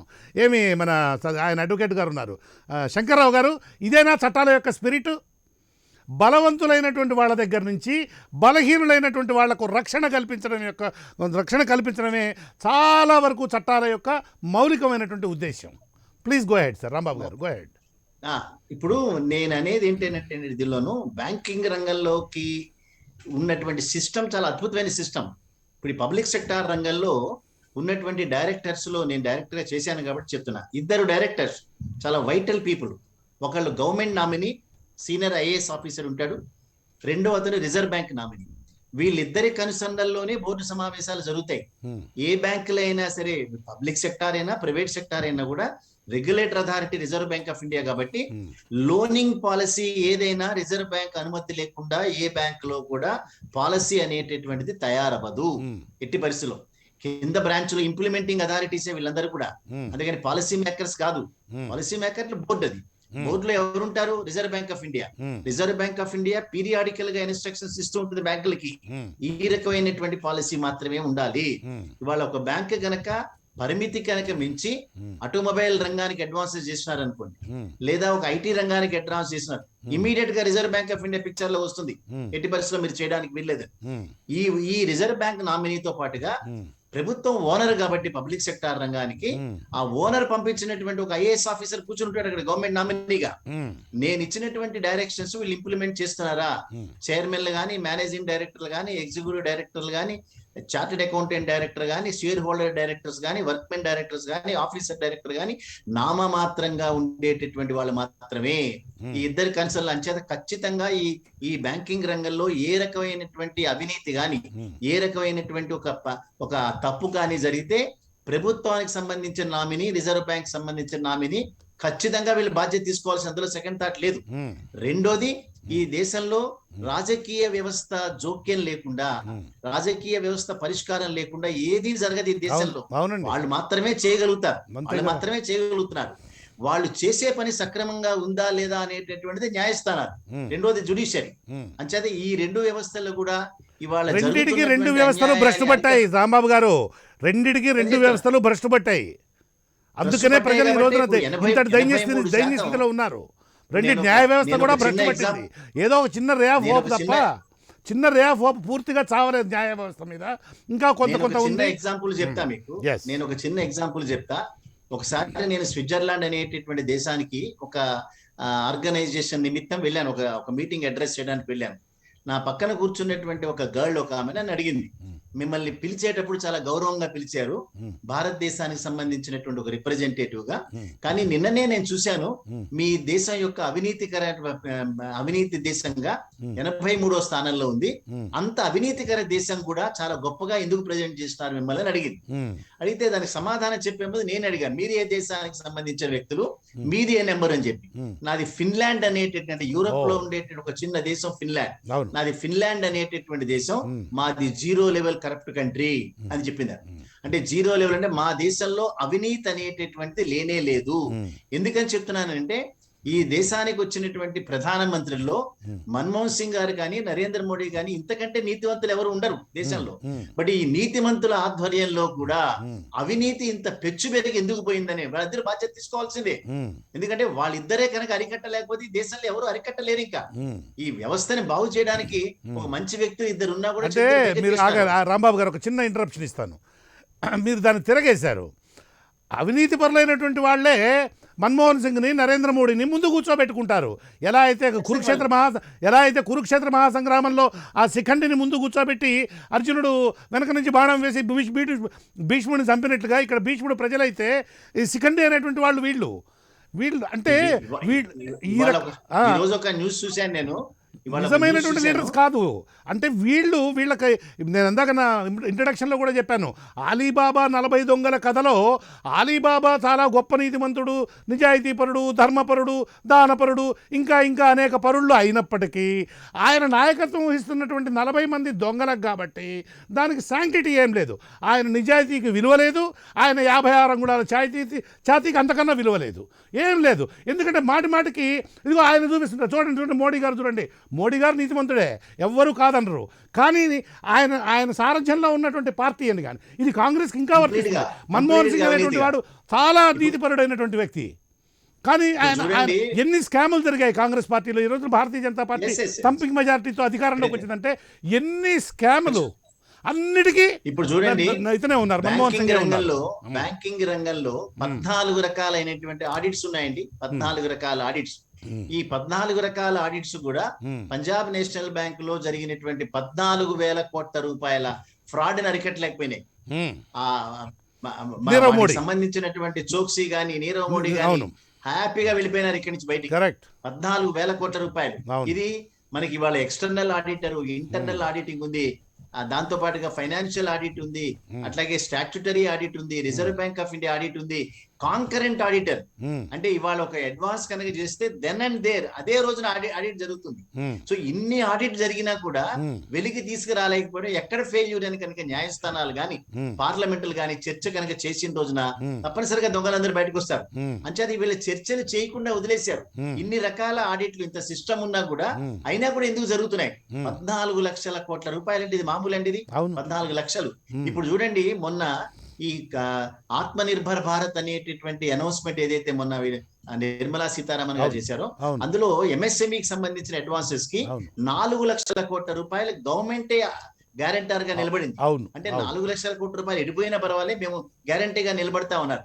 అంటే అటువంటి అవకాశం ఇవాళ ఎవరికైనా ఒక రిటైల్ ట్రేడర్ కి ఏమైనా ఉందా? లేదా ఒక స్మాల్ స్కేల్ ఇండస్ట్రీస్ వాళ్ళకి ఏమైనా ఉందా? ఎందుకని చెప్తున్నానంటే ఒక బ్యాంకింగ్ రంగాన్ని మనం కాపాడేటప్పుడు దానిలో ఖచ్చితంగా స్టర్న్ యాక్షన్లు తీసుకోవాల్సిందే. ఇవాళ ఎవరికీ లేనటువంటిది ఒక ఎక్స్పోర్ట్ ఓరియంటెడ్ ఇండస్ట్రీకి ఎంప్లాయ్మెంట్ జనరేట్ చేయొచ్చు, వాళ్ళు గవర్నమెంట్ ఆఫ్ ఇండియాకి ట్యాక్సులు పే చేయొచ్చు, కానీ ఈ బ్యాంకులోని ఎగగొట్టేటటువంటి అవకాశం మాత్రం వాళ్ళకి ఎట్టి పరిస్థితుల్లో లేదు. వాళ్ళ యొక్క బేదారుపులు గాని వాళ్ళ యొక్క సింపథెటిక్ వర్డ్స్ గాని ఎక్కడ స్థానం లేదు. ఆ రకంగా అయితే వాళ్ళ హౌసింగ్ లోన్ బారోవర్స్ ఉన్నారు, లేదా ఒక వెజిటబుల్ అగ్రికల్చర్ బారోవర్స్ ఉన్నారు, అనేక మంది. వాళ్ళకు ఉందా ఫెసిలిటీ? వాళ్ళు నాకు పంట లేదంటే రైతు దగ్గర ఏమైనా రికవర్ చేయకుండా ఉన్నారా? అదే రకంగా నా ఉద్యోగం పోయింది అనేటప్పటికి హౌసింగ్ లోన్ ఏమైనా రికవర్ చేయకుండా ఉన్నారా? చేసి తీరాలి. ఎందుకంటే పాలసీలు ఆ రకంగా ఉన్నాయి, పాలసీలు ఇంప్లిమెంట్ చేయాల్సిందే. పాలసీ కనుక ఇంప్లిమెంట్ చేయకుండా ఏ వ్యవస్థ అడ్డుపడినా కూడా ఆ వ్యవస్థ ఖచ్చితంగా పక్కకు జరిగిపోతుంది. ఇవాళ చూడండి, 1,76,000 కోట్ల రూపాయల ఆపరేటింగ్ ప్రాఫిట్ సంపాదిస్తోంది బ్యాంకింగ్ ఇండస్ట్రీ. ఎప్పటి నుంచి? గడిచినటువంటి 5 సంవత్సరాల కాలంలో 1,76,000 కోట్ల రూపాయలు. కానీ ఇవాళ చివరికి మిగిలింది 58,000 కోట్ల రూపాయల నికర నష్టం. అంటే ఎక్కడికి పోయింది ఈ ప్రాఫిట్ అంతా? 1,76,000 కోట్ల రూపాయలు మీ దగ్గర నుంచి నా దగ్గర నుంచి కలెక్ట్ చేసిన వడ్డీ అంతా కూడా చివరికి 58,000 కోట్ల రూపాయల నికర ఏం లేదు. ఒక పిడికెడు మంది ఈ దొంగల వల్ల వాడు మొత్తం దోచుకోగలిగి వాళ్ళ ఆస్తుల్ని అపరిమితంగా సంవత్సరం తర్వాత సంవత్సరం అపరిమితంగా పెంచుకోగలిగారు కేవలం గుప్పెడు మంది దొంగలు. అందుకనే మొన్న జరిగినటువంటి ప్రపంచ ఆర్థిక సదస్సులో ఆక్సోఫామ్ అనేటువంటి ఒక ఆర్గనైజేషన్ ఇండియన్ ఎకనామికల్ సిట్యుయేషన్ మీద స్టడీ ఎవ్రీ ఇయర్ స్టడీ చేస్తుంది. చూడండి, మీకు ఆశ్చర్యకరమైనటువంటి విషయం చెప్తాను. ప్రపంచ వ్యాప్తంగా ఉన్నటువంటి ధనవంతుల్లో మన దగ్గర 5 ఉన్నారు కదా, ఆ పేర్లు అందరికీ తెలుసు కదా. ఈ 5 ధనవంతులకి ఒక్క బ్యాంకులో ₹1 డిపాజిట్ కూడా లేదు. ₹1 కూడా డిపాజిట్ కూడా లేదు. ఆసక్తికరమైన అంశం చెప్పారు, బాగుంది. అపరిమితమైనటువంటి ఆస్తులు కలిగినటువంటి వ్యక్తులు ఎవరికి కూడా ఎవరికున్నాయి డిపాజిట్స్? మీకున్నాయి, నాకున్నాయి.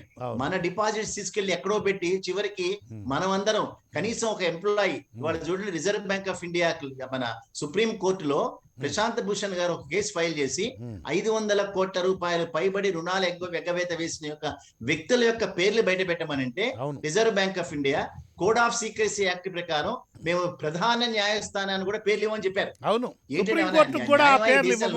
సుప్రీంకోర్టు ప్రధాన న్యాయమూర్తికి కూడా ఆ పేర్లు చెప్పము. అలా చెప్పేట్లయితే భారత ఆర్థిక వ్యవస్థ కుప్పగూలిపోతుంది అని చివరికి క్లోజ్డ్ కవర్ లో ఒక క్లోజ్డ్ ఎన్వలప్ పెట్టి మీరు మాత్రమే చూడన్నారు. అవసరం అండి అటువంటి ఒక ఈ రకమైన అవకాశం? ఒక ఎగవేతదారుడికి ఉందా? ఇటువంటి వ్యక్తులకి 500 కోట్ల రూపాయల ఎగవేత మామూలు ఒక చిన్న వ్యక్తులు కాదు. ఇంచేత ఆక్సోఫామ్ అనేటటువంటి కంపెనీ ఏం చెప్పిందనంటే, ఈ భారతదేశంలో జరగాల్సినటువంటి ప్రధానమైన చర్చ ఏదైతే ఉందో, ఇవాళ వచ్చినటువంటి అంటే 1,76,000 కోట్ల రూపాయల బ్యాంకింగ్ రంగం లాభాలు సంపాదిస్తే అనేక రంగాలు అనేక లాభాలు చేసి సంవత్సరానికి 250 లక్షల కోట్ల రూపాయల లాభాన్ని సంపద సృష్టిస్తున్నాయి. ఇక్కడ 250 లక్షల కోట్ల రూపాయలు. వాళ్ళు అన్నది అదే, ఈ సంపాదించినటువంటి సంపద అంతా కూడా సృష్టికర్తకి వెళ్ళాలా లేదా పెట్టుబడి పెట్టినటువంటి వ్యక్తుల దగ్గరికి వెళ్ళాలా? ఇవాళ ప్రభుత్వం నిర్లజ్జగా చెప్తోంది పెట్టుబడి పెట్టినటువంటి వ్యక్తులకు మాత్రమే లాభాలు వెళ్ళాలంటే తప్పిస్తే సృష్టికర్తకు వెళ్ళకూడదు అంటుంది. చూడండి అన్యాయం, చూడండి. అంచేది ఈ దేశంలో ఉన్నటువంటి ప్రభుత్వాలన్నీ కూడా కొంతమంది ఎక్స్టెండ్ చేయండి రాంబాబు గారు. ఆగండి. ఇందాక మీరు చెప్పారే సృష్టికర్తలకు వెళ్ళాలా, దాన్ని ఇది చేసినటువంటి వాళ్ళకి వెళ్ళాలని, ఆ లైన్ని కొంచెం ఎక్స్టెండ్ చేయండి. ఎందుకంటే అది ప్రైవేటైజేషన్కి దారి తీసేటువంటి లైన్ అది. ఖచ్చితంగానండి. ఇవాళ విమానాశ్రయాలు అమ్మేస్తున్నారు, రోడ్లు అమ్మేస్తున్నారు, ఏది పడితే అది అమ్మేస్తున్నారు కదా. 6 లక్షలు 7 లక్షల కోట్ల రూపాయలు. చివరికి కొన్ని కుటుంబాలు ఈ దేశంలో ఆల్రెడీ కొన్ని కుటుంబాల దగ్గర క్యాపిటల్ ఉంది, ల్యాండ్ ఉంది. ల్యాండ్ క్యాపిటల్ ఉన్నటువంటి వాడే ఈ దేశంలో బలవంతుడు. సో అంచేది ఈ బలవంతులు మాత్రమే తప్పనిసరిగా ఈ సంపదనంతా దోచేస్తారు. ఎంత సంపద? సంవత్సరానికి సృష్టించేటటువంటి 250 లక్షల కోట్ల రూపాయలు. ఇవాళ కేంద్ర కార్మిక మంత్రి నిర్లజ్జగా ఏం మాట్లాడుతున్నాడనంటే, సంపద సృష్టికర్త పెట్టుబడి పెట్టినటువంటి వ్యక్తులట. అంటే పెట్టుబడి వాళ్ళ దగ్గరే ఉందండి. ఇవాళ కొన్ని కుటుంబాలకే పరిమితమైనటువంటి పెట్టుబడి ఏదైతే ఉందో ఆ పెట్టుబడి వాళ్ళే పెడతారు. మీ దగ్గర ఎక్కడుంది, నా దగ్గర ఎక్కడుంది.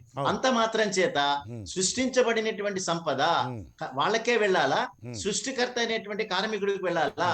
ఇవాళ కార్మికుడికి వెళ్ళాలనేటటువంటి ప్రభుత్వం ఉన్నప్పుడు మాత్రమే ఇటువంటి అరికట్టగలుగుతాయి. నేను ఇందాక చెప్పాను మీకు, ఫిన్లాండ్ అనేటటువంటి దేశంలో అవినీతి ఎందుకు లేకుండా పోయింది, న్యూజిలాండ్ అనేటటువంటి దేశంలో 0 లెవెల్ ఎట్లా వచ్చింది, చైనా అనేటటువంటి దేశంలో అవినీతి పక్కన పెట్టండి, అభివృద్ధి ఏ రకంగా ఆకాశాన్ని ఎట్లా తాకుతుంది, మనం ఎందుకు చేయలేకపోతున్నాం? ఈ రకమైనటువంటి చర్చ కనుక ఈ దేశంలో మనలాంటి వ్యక్తులను కనుక చేయకపోతే మొట్టమొదటిసారి మనం ఫెయిల్ అవ్వచ్చు, మన మాట ఎవరు వినకపోవచ్చు. మీలాంటి ఛానల్స్ చేసేటటువంటి ప్రయత్నం ఏదైతే ఉందో ఇవాళ కాకపోయినా రేపైనా ఖచ్చితంగా పీపుల్ మైండ్ లోకి వెళ్తుంది. మనం ఎప్పుడైతే వీళ్ళందరినీ కూడా పాయింట్అవుట్ చేస్తున్నామో, ఈ దొంగల్ని ఎప్పుడైతే శాశ్వతంగా సాంఘిక బహిష్కారం చేస్తామో అప్పుడు మాత్రమే ఈ వ్యవస్థలు బాగుపడతాయి. ఈ వ్యవస్థల్ని కనుక మనం జాగ్రత్తగా అనేక వ్యవస్థలు ఉన్నాయి. ప్రతి ఒక్క వ్యవస్థని ఇందాక మనం న్యాయస్థానాల గురించి మాట్లాడుకున్నాం. అనేక వ్యవస్థల్ని వాళ్ళ రాజకీయ పరమైనటువంటి జోక్యం వెళ్ళిపోయింది. అక్కడ వెళ్ళిపోయి వాళ్ళకి కావాల్సినటువంటి విధంగానే వాళ్ళ ప్రభుత్వం చెప్తోంది లెస్ గవర్నమెంట్ మోర్ గవర్నెన్స్. చాలా అట్రాక్టివ్ స్లోగన్. మేము వ్యాపారాలు చేయం, కానీ వ్యాపారస్తులకి వెన్నుదన్నగా మీరు నిలబడిన తర్వాత దోచుకునేటటువంటి దొంగలు ఖచ్చితంగా రేపొద్దున వాళ్లే బలవంతులండి. ఇవాళ ఫిజికల్ వార్లు ఎక్కడా జరగవు ప్రపంచంలో, ఇవన్నీ ఎకనామికల్ వార్లే జరుగుతాయి. ఈ దేశంలో ప్రముఖమైనటువంటి కుటుంబాలకు ఎవరైతే అవినీతి పరంతో సంపాదించినటువంటి డబ్బు మాత్రమే మళ్ళీ అవినీతి పరంగా మన రాంబాబు గారు అవినీతి పరంగా అనడం కన్నా కూడా ప్రభుత్వ అండదండలతోటి, అధికారంలో ఉన్నటువంటి వారి అండదండలతోటి సంపాదించుకున్నటువంటి అవినీతి సొమ్ము అది. లేకపోతే ఎట్లా వస్తుందండి? ఇవాళ ఒక ఆడిట్ రిపోర్ట్ చూశాను ఇవాళ. 2800 కోట్ల రూపాయలు లాస్ట్ ఇయర్ ఇచ్చినటువంటి డొనేషన్ లో ఇవాళ ప్రభుత్వంలో ఉన్న ప్రధాన పార్టీకి 1800 కోట్ల రూపాయలు వెళ్తే దానికి సంబంధించిన వివరాలు లేవట. ఎక్కడి నుంచి వచ్చాయో కూడా తెలియదట. ఎట్లా వస్తుంది? 1800 కోట్ల రూపాయల. ఇవాళ ప్రతి దాన్ని చందు సాంబశివరావు గారు లాంటి వ్యక్తులు కనుక ఇవాళ పార్లమెంట్ లో వెళ్ళాలి అంటే ఆయన జీవితకాలం సరిపోదు. ఎందుకు సరిపోదని అంటారంటే ఆయన కించపరచడానికి అంటలేదు. ఇటువంటి మంచి వ్యక్తులు వెళ్ళాలి అని అంటే ప్రస్తుతం ఉన్నటువంటి ఎన్నికల వ్యవస్థలో ఆయన లాంటి వాళ్ళు వెళ్ళినా అక్కడ ఇవ్వడలేరు, అక్కడ దాన్ని ఏమంటారు సర్వైవ్ కూడా కాలేరు. ఐఎమ్ సారీ విత్ ఆల్ అడుగు పెడితే అట్లా కాదండి, లోపల అడుగు పెడితే ఆయన వాయిస్ కనీసం మళ్ళాంటి వాళ్ళం వింటాం కదా, రానివ్వరు కదా అటువంటివి. నేను ఎందుకని ఆయన పేరు చెప్తున్నానంటే మంచి వ్యక్తులు ఇవాళ పార్లమెంట్ లోకి అసెంబ్లీలోకి వెళ్ళడానికి అవకాశం లేనటువంటి ఎన్నికల వ్యవస్థ ఇవాళ తయారైంది. అవును, అక్కడ గనక మనం రెక్టిఫై చేయకుండా మనం ఎన్ని మాటలు మాట్లాడుకున్నా కూడా రానివ్వరు. మనకి ఫోరమ్స్ లేవు. ఇంకా లక్కీగా మీరు ఏదో చర్చ పెట్టారు కాబట్టి ఇక్కడ ఫోరం దొరికింది. అదర్వైజ్ ఎక్కడుందండి ఫోరం? మా దగ్గర ఎవరన్నా 10 మంది వస్తే వాళ్ళకి చెప్పుకుంటాం. అందుకని ఎవరికి చెప్పుకోవాలి? ఇవాళ Visakhapatnam steel plant come what may మేము చేసి తీరుతాం. ఎందుకండి ఛాలెంజ్లన్నీ కూడా? మేము చదువుకునేటటువంటి రోజుల్లో విశాఖపట్నం స్టీల్ ప్లాంట్ కోసం రోడ్ల మీదకి వచ్చినటువంటి సందర్భాలు, కళ్ళ ముందు దాన్ని తీసుకెళ్లి ఎవరికి ప్రైవేట్ వ్యక్తులకు అమ్మేస్తున్నారనంటే మనసంతా బాధతో ఉంటుంటుంది. ఎవరికి చెప్పుకోవాలి ఈ బాధ అంతా కూడా? ఆఫ్టర్ ఆల్ పబ్లిక్ ఇవాళ మన డెమోక్రసీలో ఉన్నామండి. ప్రజల యొక్క నిరసన గాని ప్రజల యొక్క అభిప్రాయాలకి ప్రభుత్వాలు వాల్యూ ఇవ్వా? ఎందుకని ఇవాళ రాచరిక వ్యవస్థలో ఉన్నామో మనం? ప్రజాస్వామ్య వ్యవస్థ కదా. నిరసన తెలపడానికి ఉద్దేశించిన ప్రదేశాలను కూడా కబ్జా చేసి వాటిని చిన్న చిన్నవిగా చేసేసి ఆ ప్రదేశాలను నిరసన వ్యక్తం చేయడానికి నిషేధించినటువంటి సందర్భం ఢిల్లీ నుంచి, అమరావతి నుంచి, హైదరాబాద్ నుంచి ప్రతి చోట దేశవ్యాప్తంగా కనిపిస్తుంది. అంటే మీరు నిరసన వ్యక్తం చేయడానికి కూడా మేము అలౌ చేయము, దానికి ఒక ప్లేస్ కూడా ఇవ్వము. ఎందుకంటే ఈ నిరసన గళం అనేది ఎవరినైనా మేలుకొలుపుతుందేమో అనేటువంటి భయం, వీళ్ళ దోపిడీ, వీళ్ళ దుర్మార్గాలు బయటపడతాయనేటువంటి భయం. నేను ఒక విషయం చెప్తే కృష్ణమోహన్ గారు మీరు ఆశ్చర్యపోతారు. నేను ఆ పేరు చెప్పను కానీ నేను బోర్డులో ఉన్నప్పుడు 500 కోట్ల రూపాయలకు సంబంధించి ఒక ప్రపోజల్ వస్తే నేను అడ్డుకున్నాను. ఎట్టి పరిస్థితుల్లో నేను చేయనని. అయిపోయిన తర్వాత నన్ను చైర్మన్ పిలిచి నా మీద రాజకీయపరమైనటువంటి ఒత్తిడి ఉంది, అంచేత మీరు అవునన్నా కాదన్నా మేము ఇచ్చి తీరుతామన్నాడు. నేను ఖచ్చితంగా నేను బయటకు వెళ్ళి దీని మీద నేను ఫైట్ చేస్తాను, ఎట్టి పరిస్థితుల్లో అప్రూవ్ చేయనంటే నాతో రాజీకి వచ్చి ఆయన పెట్టిన ప్రపోజల్ ఏంటంటే నెక్స్ట్ బోర్డు మీటింగ్ మీరు అటెండ్ కాకుండా ఉండండి, మా పని మేము చేసుకుంటాం, తర్వాత మీ ప్రొటెస్ట్ ఉన్నట్టు ఉంటుంది, నేను వీళ్ళకి ఇచ్చినట్టు ఉంటుంది. ఇవన్నీ నేను జరిగినటువంటి విషయాలు చెప్తున్నా, ఎక్కడ మీకోసం చెప్పడం కాదు ఇవన్నీ కూడా. అంటే ఈ వ్యవస్థలో ఇటువంటి వ్యక్తులకు వెన్నుదన్నుగా ఉండేటటువంటి ప్రభుత్వాలు, వ్యక్తులు ఉన్నంత వరకు మనం చేసేటటువంటి పోరాటం కష్టం అవుతుంది. వీళ్ళని ఎలిమినేట్ చేయలేదని నేను ఇప్పుడు రాజకీయ వ్యవస్థని తక్కువ చేసో, రాజకీయ వ్యవస్థను కించపరచు నేను ఈ దేశంలో బతకలేను. తప్పనిసరిగా ఆ వ్యవస్థని బలోపేతం చేసుకోవాల్సిందే. అందులో ఉండేటటువంటి చీడ పురుగులు కూడా పక్కకు పెట్టాల్సిందే. ఇవాళ రాజకీయ వ్యవస్థ అనేటటువంటిది మనీ జనరేటింగ్ వ్యవస్థ కింద తయారు చేసేస్తారు దీన్ని. బట్ ఇవన్నీ మంచివి కాదు. మన సమాజంలో అనేక మంది అద్భుతమైన వ్యక్తులు ఉన్నారు. ఈ అద్భుతమైన వ్యక్తులు ఏదో ఒక రోజున కనుక లోపలికి వెళ్ళగలిగిన రోజున మాత్రమే మనం అనుకున్నటువంటి సమాజం అది నిర్మితం అవుతుంది. దానికోసం తప్పనిసరిగా వెయిట్ చేయాల్సిందే. మిమ్మల్ని అభినందిస్తున్నాం, మీ యాజమాన్యాన్ని కూడా. ఇటువంటి మంచి చర్చలు మనం ఫ్రీక్వెంట్ గా కనుక పెట్టుకున్న రోజున తప్పనిసరిగా ఏదో ఒక రోజున మార్పు వస్తుంది. ఈ చీడ పురుగుల్ని తప్పనిసరిగా ఒక కఠినంగా శిక్షించినప్పుడు మాత్రమే ప్రజల యొక్క డబ్బుకి ఒక వాల్యూ ఇచ్చినట్టు. ఇవాళ చూడండి FRDI బిల్ అనేటువంటి బిల్లుని పెట్టి ఏ బ్యాంక్ అయితే నష్టాల్లోకి వస్తుందో ఆ నష్టాల్లోకి వచ్చినటువంటి బ్యాంకు వీళ్ళ మీద చర్యలు కాదని తీసుకునేది. అందులో దాచుకున్నటువంటి డిపాజిట్ ని షేర్ హోల్డింగ్ కింద కన్వర్ట్ చేసుకోవడానికి FRDI బిల్ మరొక రూపంలో తీసుకొస్తున్నారు. ఎంత అన్యాయం చూడండి అది. అంటే డిపాజిటర్ కాల పరిమితితో కూడినటువంటి డిపాజిట్ ని ఆయనకు పే చేయరట, దాన్ని షేర్ క్యాపిటల్ కింద కన్వర్ట్ చేసుకుంటారట. మీరు ఆగండి. అంటే ప్రజలకు అర్థమయ్యేటువంటి దానికి మీకన్నా మేము జర్నలిస్టులం కాబట్టి మా ఊర్తదే. మీరు గనక బ్యాంకుల్లో ఫిక్స్డ్ డిపాజిట్ రూపంలో గనక డబ్బులు పెట్టుకుంటే ఆ డబ్బుల్ని మీకు అడిగినప్పుడు మీరు కావాల్సి వచ్చినప్పుడు తీసుకోవడానికి వీలు లేకుండా ఆ బ్యాంకు యొక్క షేర్లలో దాన్ని మూలధనంగా మార్చేసి మీకు ఆ షేర్లు ఇస్తారు, మీ డబ్బులు మీరు తీసుకోవడానికి అనుమతించరు. ఈ విధమైనటువంటి కొత్త విధానం అతి త్వరలో ఈ దేశంలో రాబోతున్నది. అంటే మీరు బ్యాంకుల్లో చట్టం రూపంలో రాబోతుంది. కరెక్ట్. క్యాబినెట్ అప్రూవ్ చేసేసింది ఆల్రెడీ, చట్టం రూపంలో కేంద్ర మంత్రిమండలి. అవునవును. అంటే మీరు బ్యాంకుల్లో కనుక ప్రజానికి తెలుగు వాళ్ళందరూ తెలుసుకోవాలంటే మీరు కనుక బ్యాంకుల్లో డబ్బులు దాచుకుంటే బ్యాంకుల్లో నుంచి ఆ డబ్బులు మీరు ఫిక్స్డ్ డిపాజిట్లు తీసుకోవడానికి బ్యాంకులు అలౌ చేయవు. దాన్ని మూలధనంగా మార్చేసి మీకు ఒక షేర్ సర్టిఫికేట్ ఇస్తాయి, 4 తీసుకోవచ్చు దాంతో మీరు. Thank you sir, thank you Rambabu గారు. నేను మళ్ళీ వస్తాను మీ దగ్గరికి. అయ్యా శంకర్రావు గారు, మీరు ఇప్పుడు అంటే ఇది అంటే అసలు బేసిక్గా మీరు చెప్పినటువంటి దాని ప్రకారం ఎందాకైతే చట్టాలే మనం మార్చుకోవాల్సిన అవసరం ఉంది. అంటే బ్యాంకులకు అంటే ప్రభుత్వంలో ఉండేది వీళ్ళే కాబట్టి వీళ్ళు ఆ విధమైన చట్టాలను చేయరు, వీళ్ళని ప్యూనిటివ్ యాక్షన్ తీసుకునేటువంటి శిక్షించేటువంటి విధంగా చట్టాలను తీసుకోరు. అంటే ఇది ఎక్కడ బిగిన్ కావాలి? ఈ వీళ్ళ మీద లీగల్ యాక్షన్ తీసుకునేటువంటి ప్రక్రియ అనేటువంటిది ఎలా బిగిన్ కావాలి? ఎలా వీళ్ళని ట్యాకిల్ చేయాలి? సార్ ఇప్పుడు 2 విషయాలండి. రాంబాబు గారు చాలా విప్లవంగా టోటల్ బ్యాంకింగ్ వ్యవస్థ, రాజకీయ వ్యవస్థ అంత చెప్పారు. అవును. చంద్ర సాంబశివరావు గారు కూడా మంచిగా చెప్పారు, చాలా బాగా చెప్పారు. అయితే ప్రజలు మారాలి, ప్రజలు మారితే మంచి రాజకీయ వ్యవస్థ వస్తుంది, తద్వారాగా ఈ రిఫార్మ్స్ అన్ని వస్తాయనేది దాంట్లో ఎలాంటి డౌట్ లేదు. ప్రజలు మారాల్సిందే, మంచి రాజకీయ వ్యవస్థ రావాలి, మంచి చట్టాలు చేయగలిగే విద్యులు అక్కడ ఉండాలి, మంచి మనుషులు అక్కడ ఉండాలి అనే దాంట్లో సెకండ్ థాట్ లేదు. అయితే ప్రస్తుతం ఉండే పరిస్థితి కూడా మనం ఒక్కసారి ఆలోచించాలి. అయితే ఇప్పుడుండే ప్రభుత్వాలు చేయకూడదా? ఇప్పుడుండే ప్రభుత్వాలకి ఆ ఆలోచన ఎందుకు లేదు?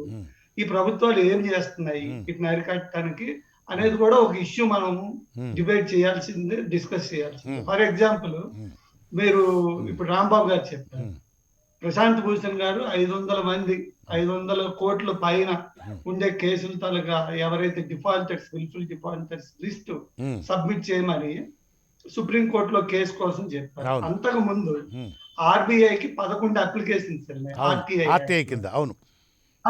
కింద డిఫాల్టర్స్ లిస్ట్ ఇవ్వడం. సేమ్ ఇదే దీంట్లో ఇదే ఆన్సర్ ఇచ్చింది ఏంటి, మేము గాని ఈ వ్యక్తుల తాలూకు పేర్లు చెప్తే భారతదేశ ఆర్థిక వ్యవస్థ కుప్పకూలిపోద్దని ఒక వేగ ఆన్సర్ ఒకటి ఇవ్వటం జరిగింది.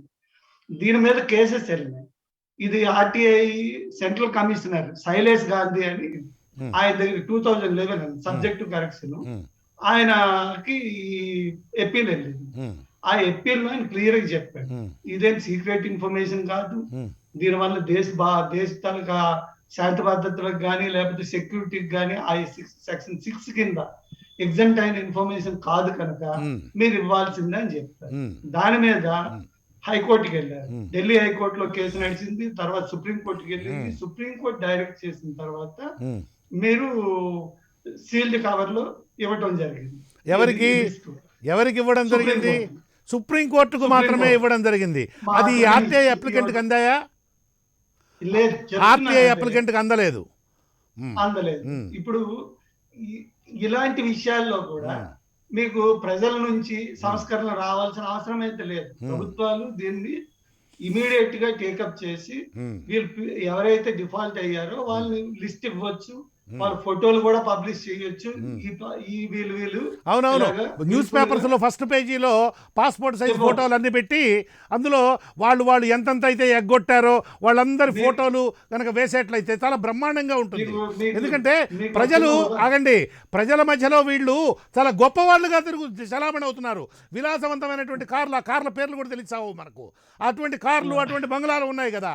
సో వీళ్ళందరినీ పాస్పోర్ట్ దొంగ నెంబర్ 1 వీడు ఇదిగో 87,000 కోట్లు, ఇదిగో దొంగ నెంబర్ 2 76,000 కోట్లు అని దొంగల్ని వాళ్ళు బ్యాంకుల నుంచి దోచుకున్నటువంటి మొత్తాల ఆధారంగా వీళ్ళందరితోటి కనుక ఫస్ట్ పేజీ వేస్తే ఒక పేజీ ఏమి సరిపోతుందండి, వీళ్ళ దాంతో దినపత్రికలే ఒక 100 పేజీలు వేయాల్సి వస్తుంది, ప్రత్యేకమైన ఇదే సంపుటం వేయాల్సి వస్తుంది. అయితే నేను చెప్పేది ఏంటంటే, మీరు ఇంత పూర్వము సేల్స్ ట్యాక్స్ యాక్ట్ లో మీకు డిఫాల్టర్ అయితే అది మాక్సిమం 5,000, 10,000, 20,000, 50,000, లక్ష అయినా కానీ ఫోటోతో వేసేవాళ్ళు అనమాట సేల్స్ ట్యాక్స్ డిఫాల్టర్స్ తలక. ఇది మరి అక్కడ ఇలా వర్తించినప్పుడు చిన్న వ్యాపారస్తులు, చిన్న ఇవి చేసుకునే వాళ్ళు, ట్రేడర్స్, వీళ్ళు ఎవరైనా పొరపాటున డిఫాల్ట్ అయితే వాళ్ళ ఫోటోలు ఈజీగా వేసేవాళ్ళు పేపర్లో. ఈ మధ్యన వేయట్లేదు కానీ ఇది పడేది. మరి ఈ పెద్ద వ్యక్తులు ఎవరైతే వీళ్ళు ఇది ఉన్నారో వీళ్ళు ఎందుకు వేయలేకపోతున్నారు? దానికి రీజన్ ఒకటి, ఇక్కడ ఈ కార్పొరేట్స్, పొలిటీషియన్స్ అనే డిఫరెన్స్ లేకుండా అయిపోయింది. ఇది క్రోనీ క్యాపిటలిజం కింద మారింది ఇండియాలో. ఈ కార్పొరేట్స్ ఎవరైతే ఉన్నారో వీళ్ళందరూ ఏం చేస్తున్నారు, ఏదర్ దే ఆర్ వాళ్ళేమో ఒక పొలిటికల్ పార్టీకి అనుబంధంగా ఉండటము, లేకపోతే వాళ్ళే పొలిటికల్ పార్టీలో మంచి పొజిషన్ లోకి వెళ్ళి పదవులు అనుభవిస్తాము, లేకపోతే ఆ పొలిటికల్ పార్టీ తాలూకు అన్ని రకాల అవసరాలు తీర్చుతాము.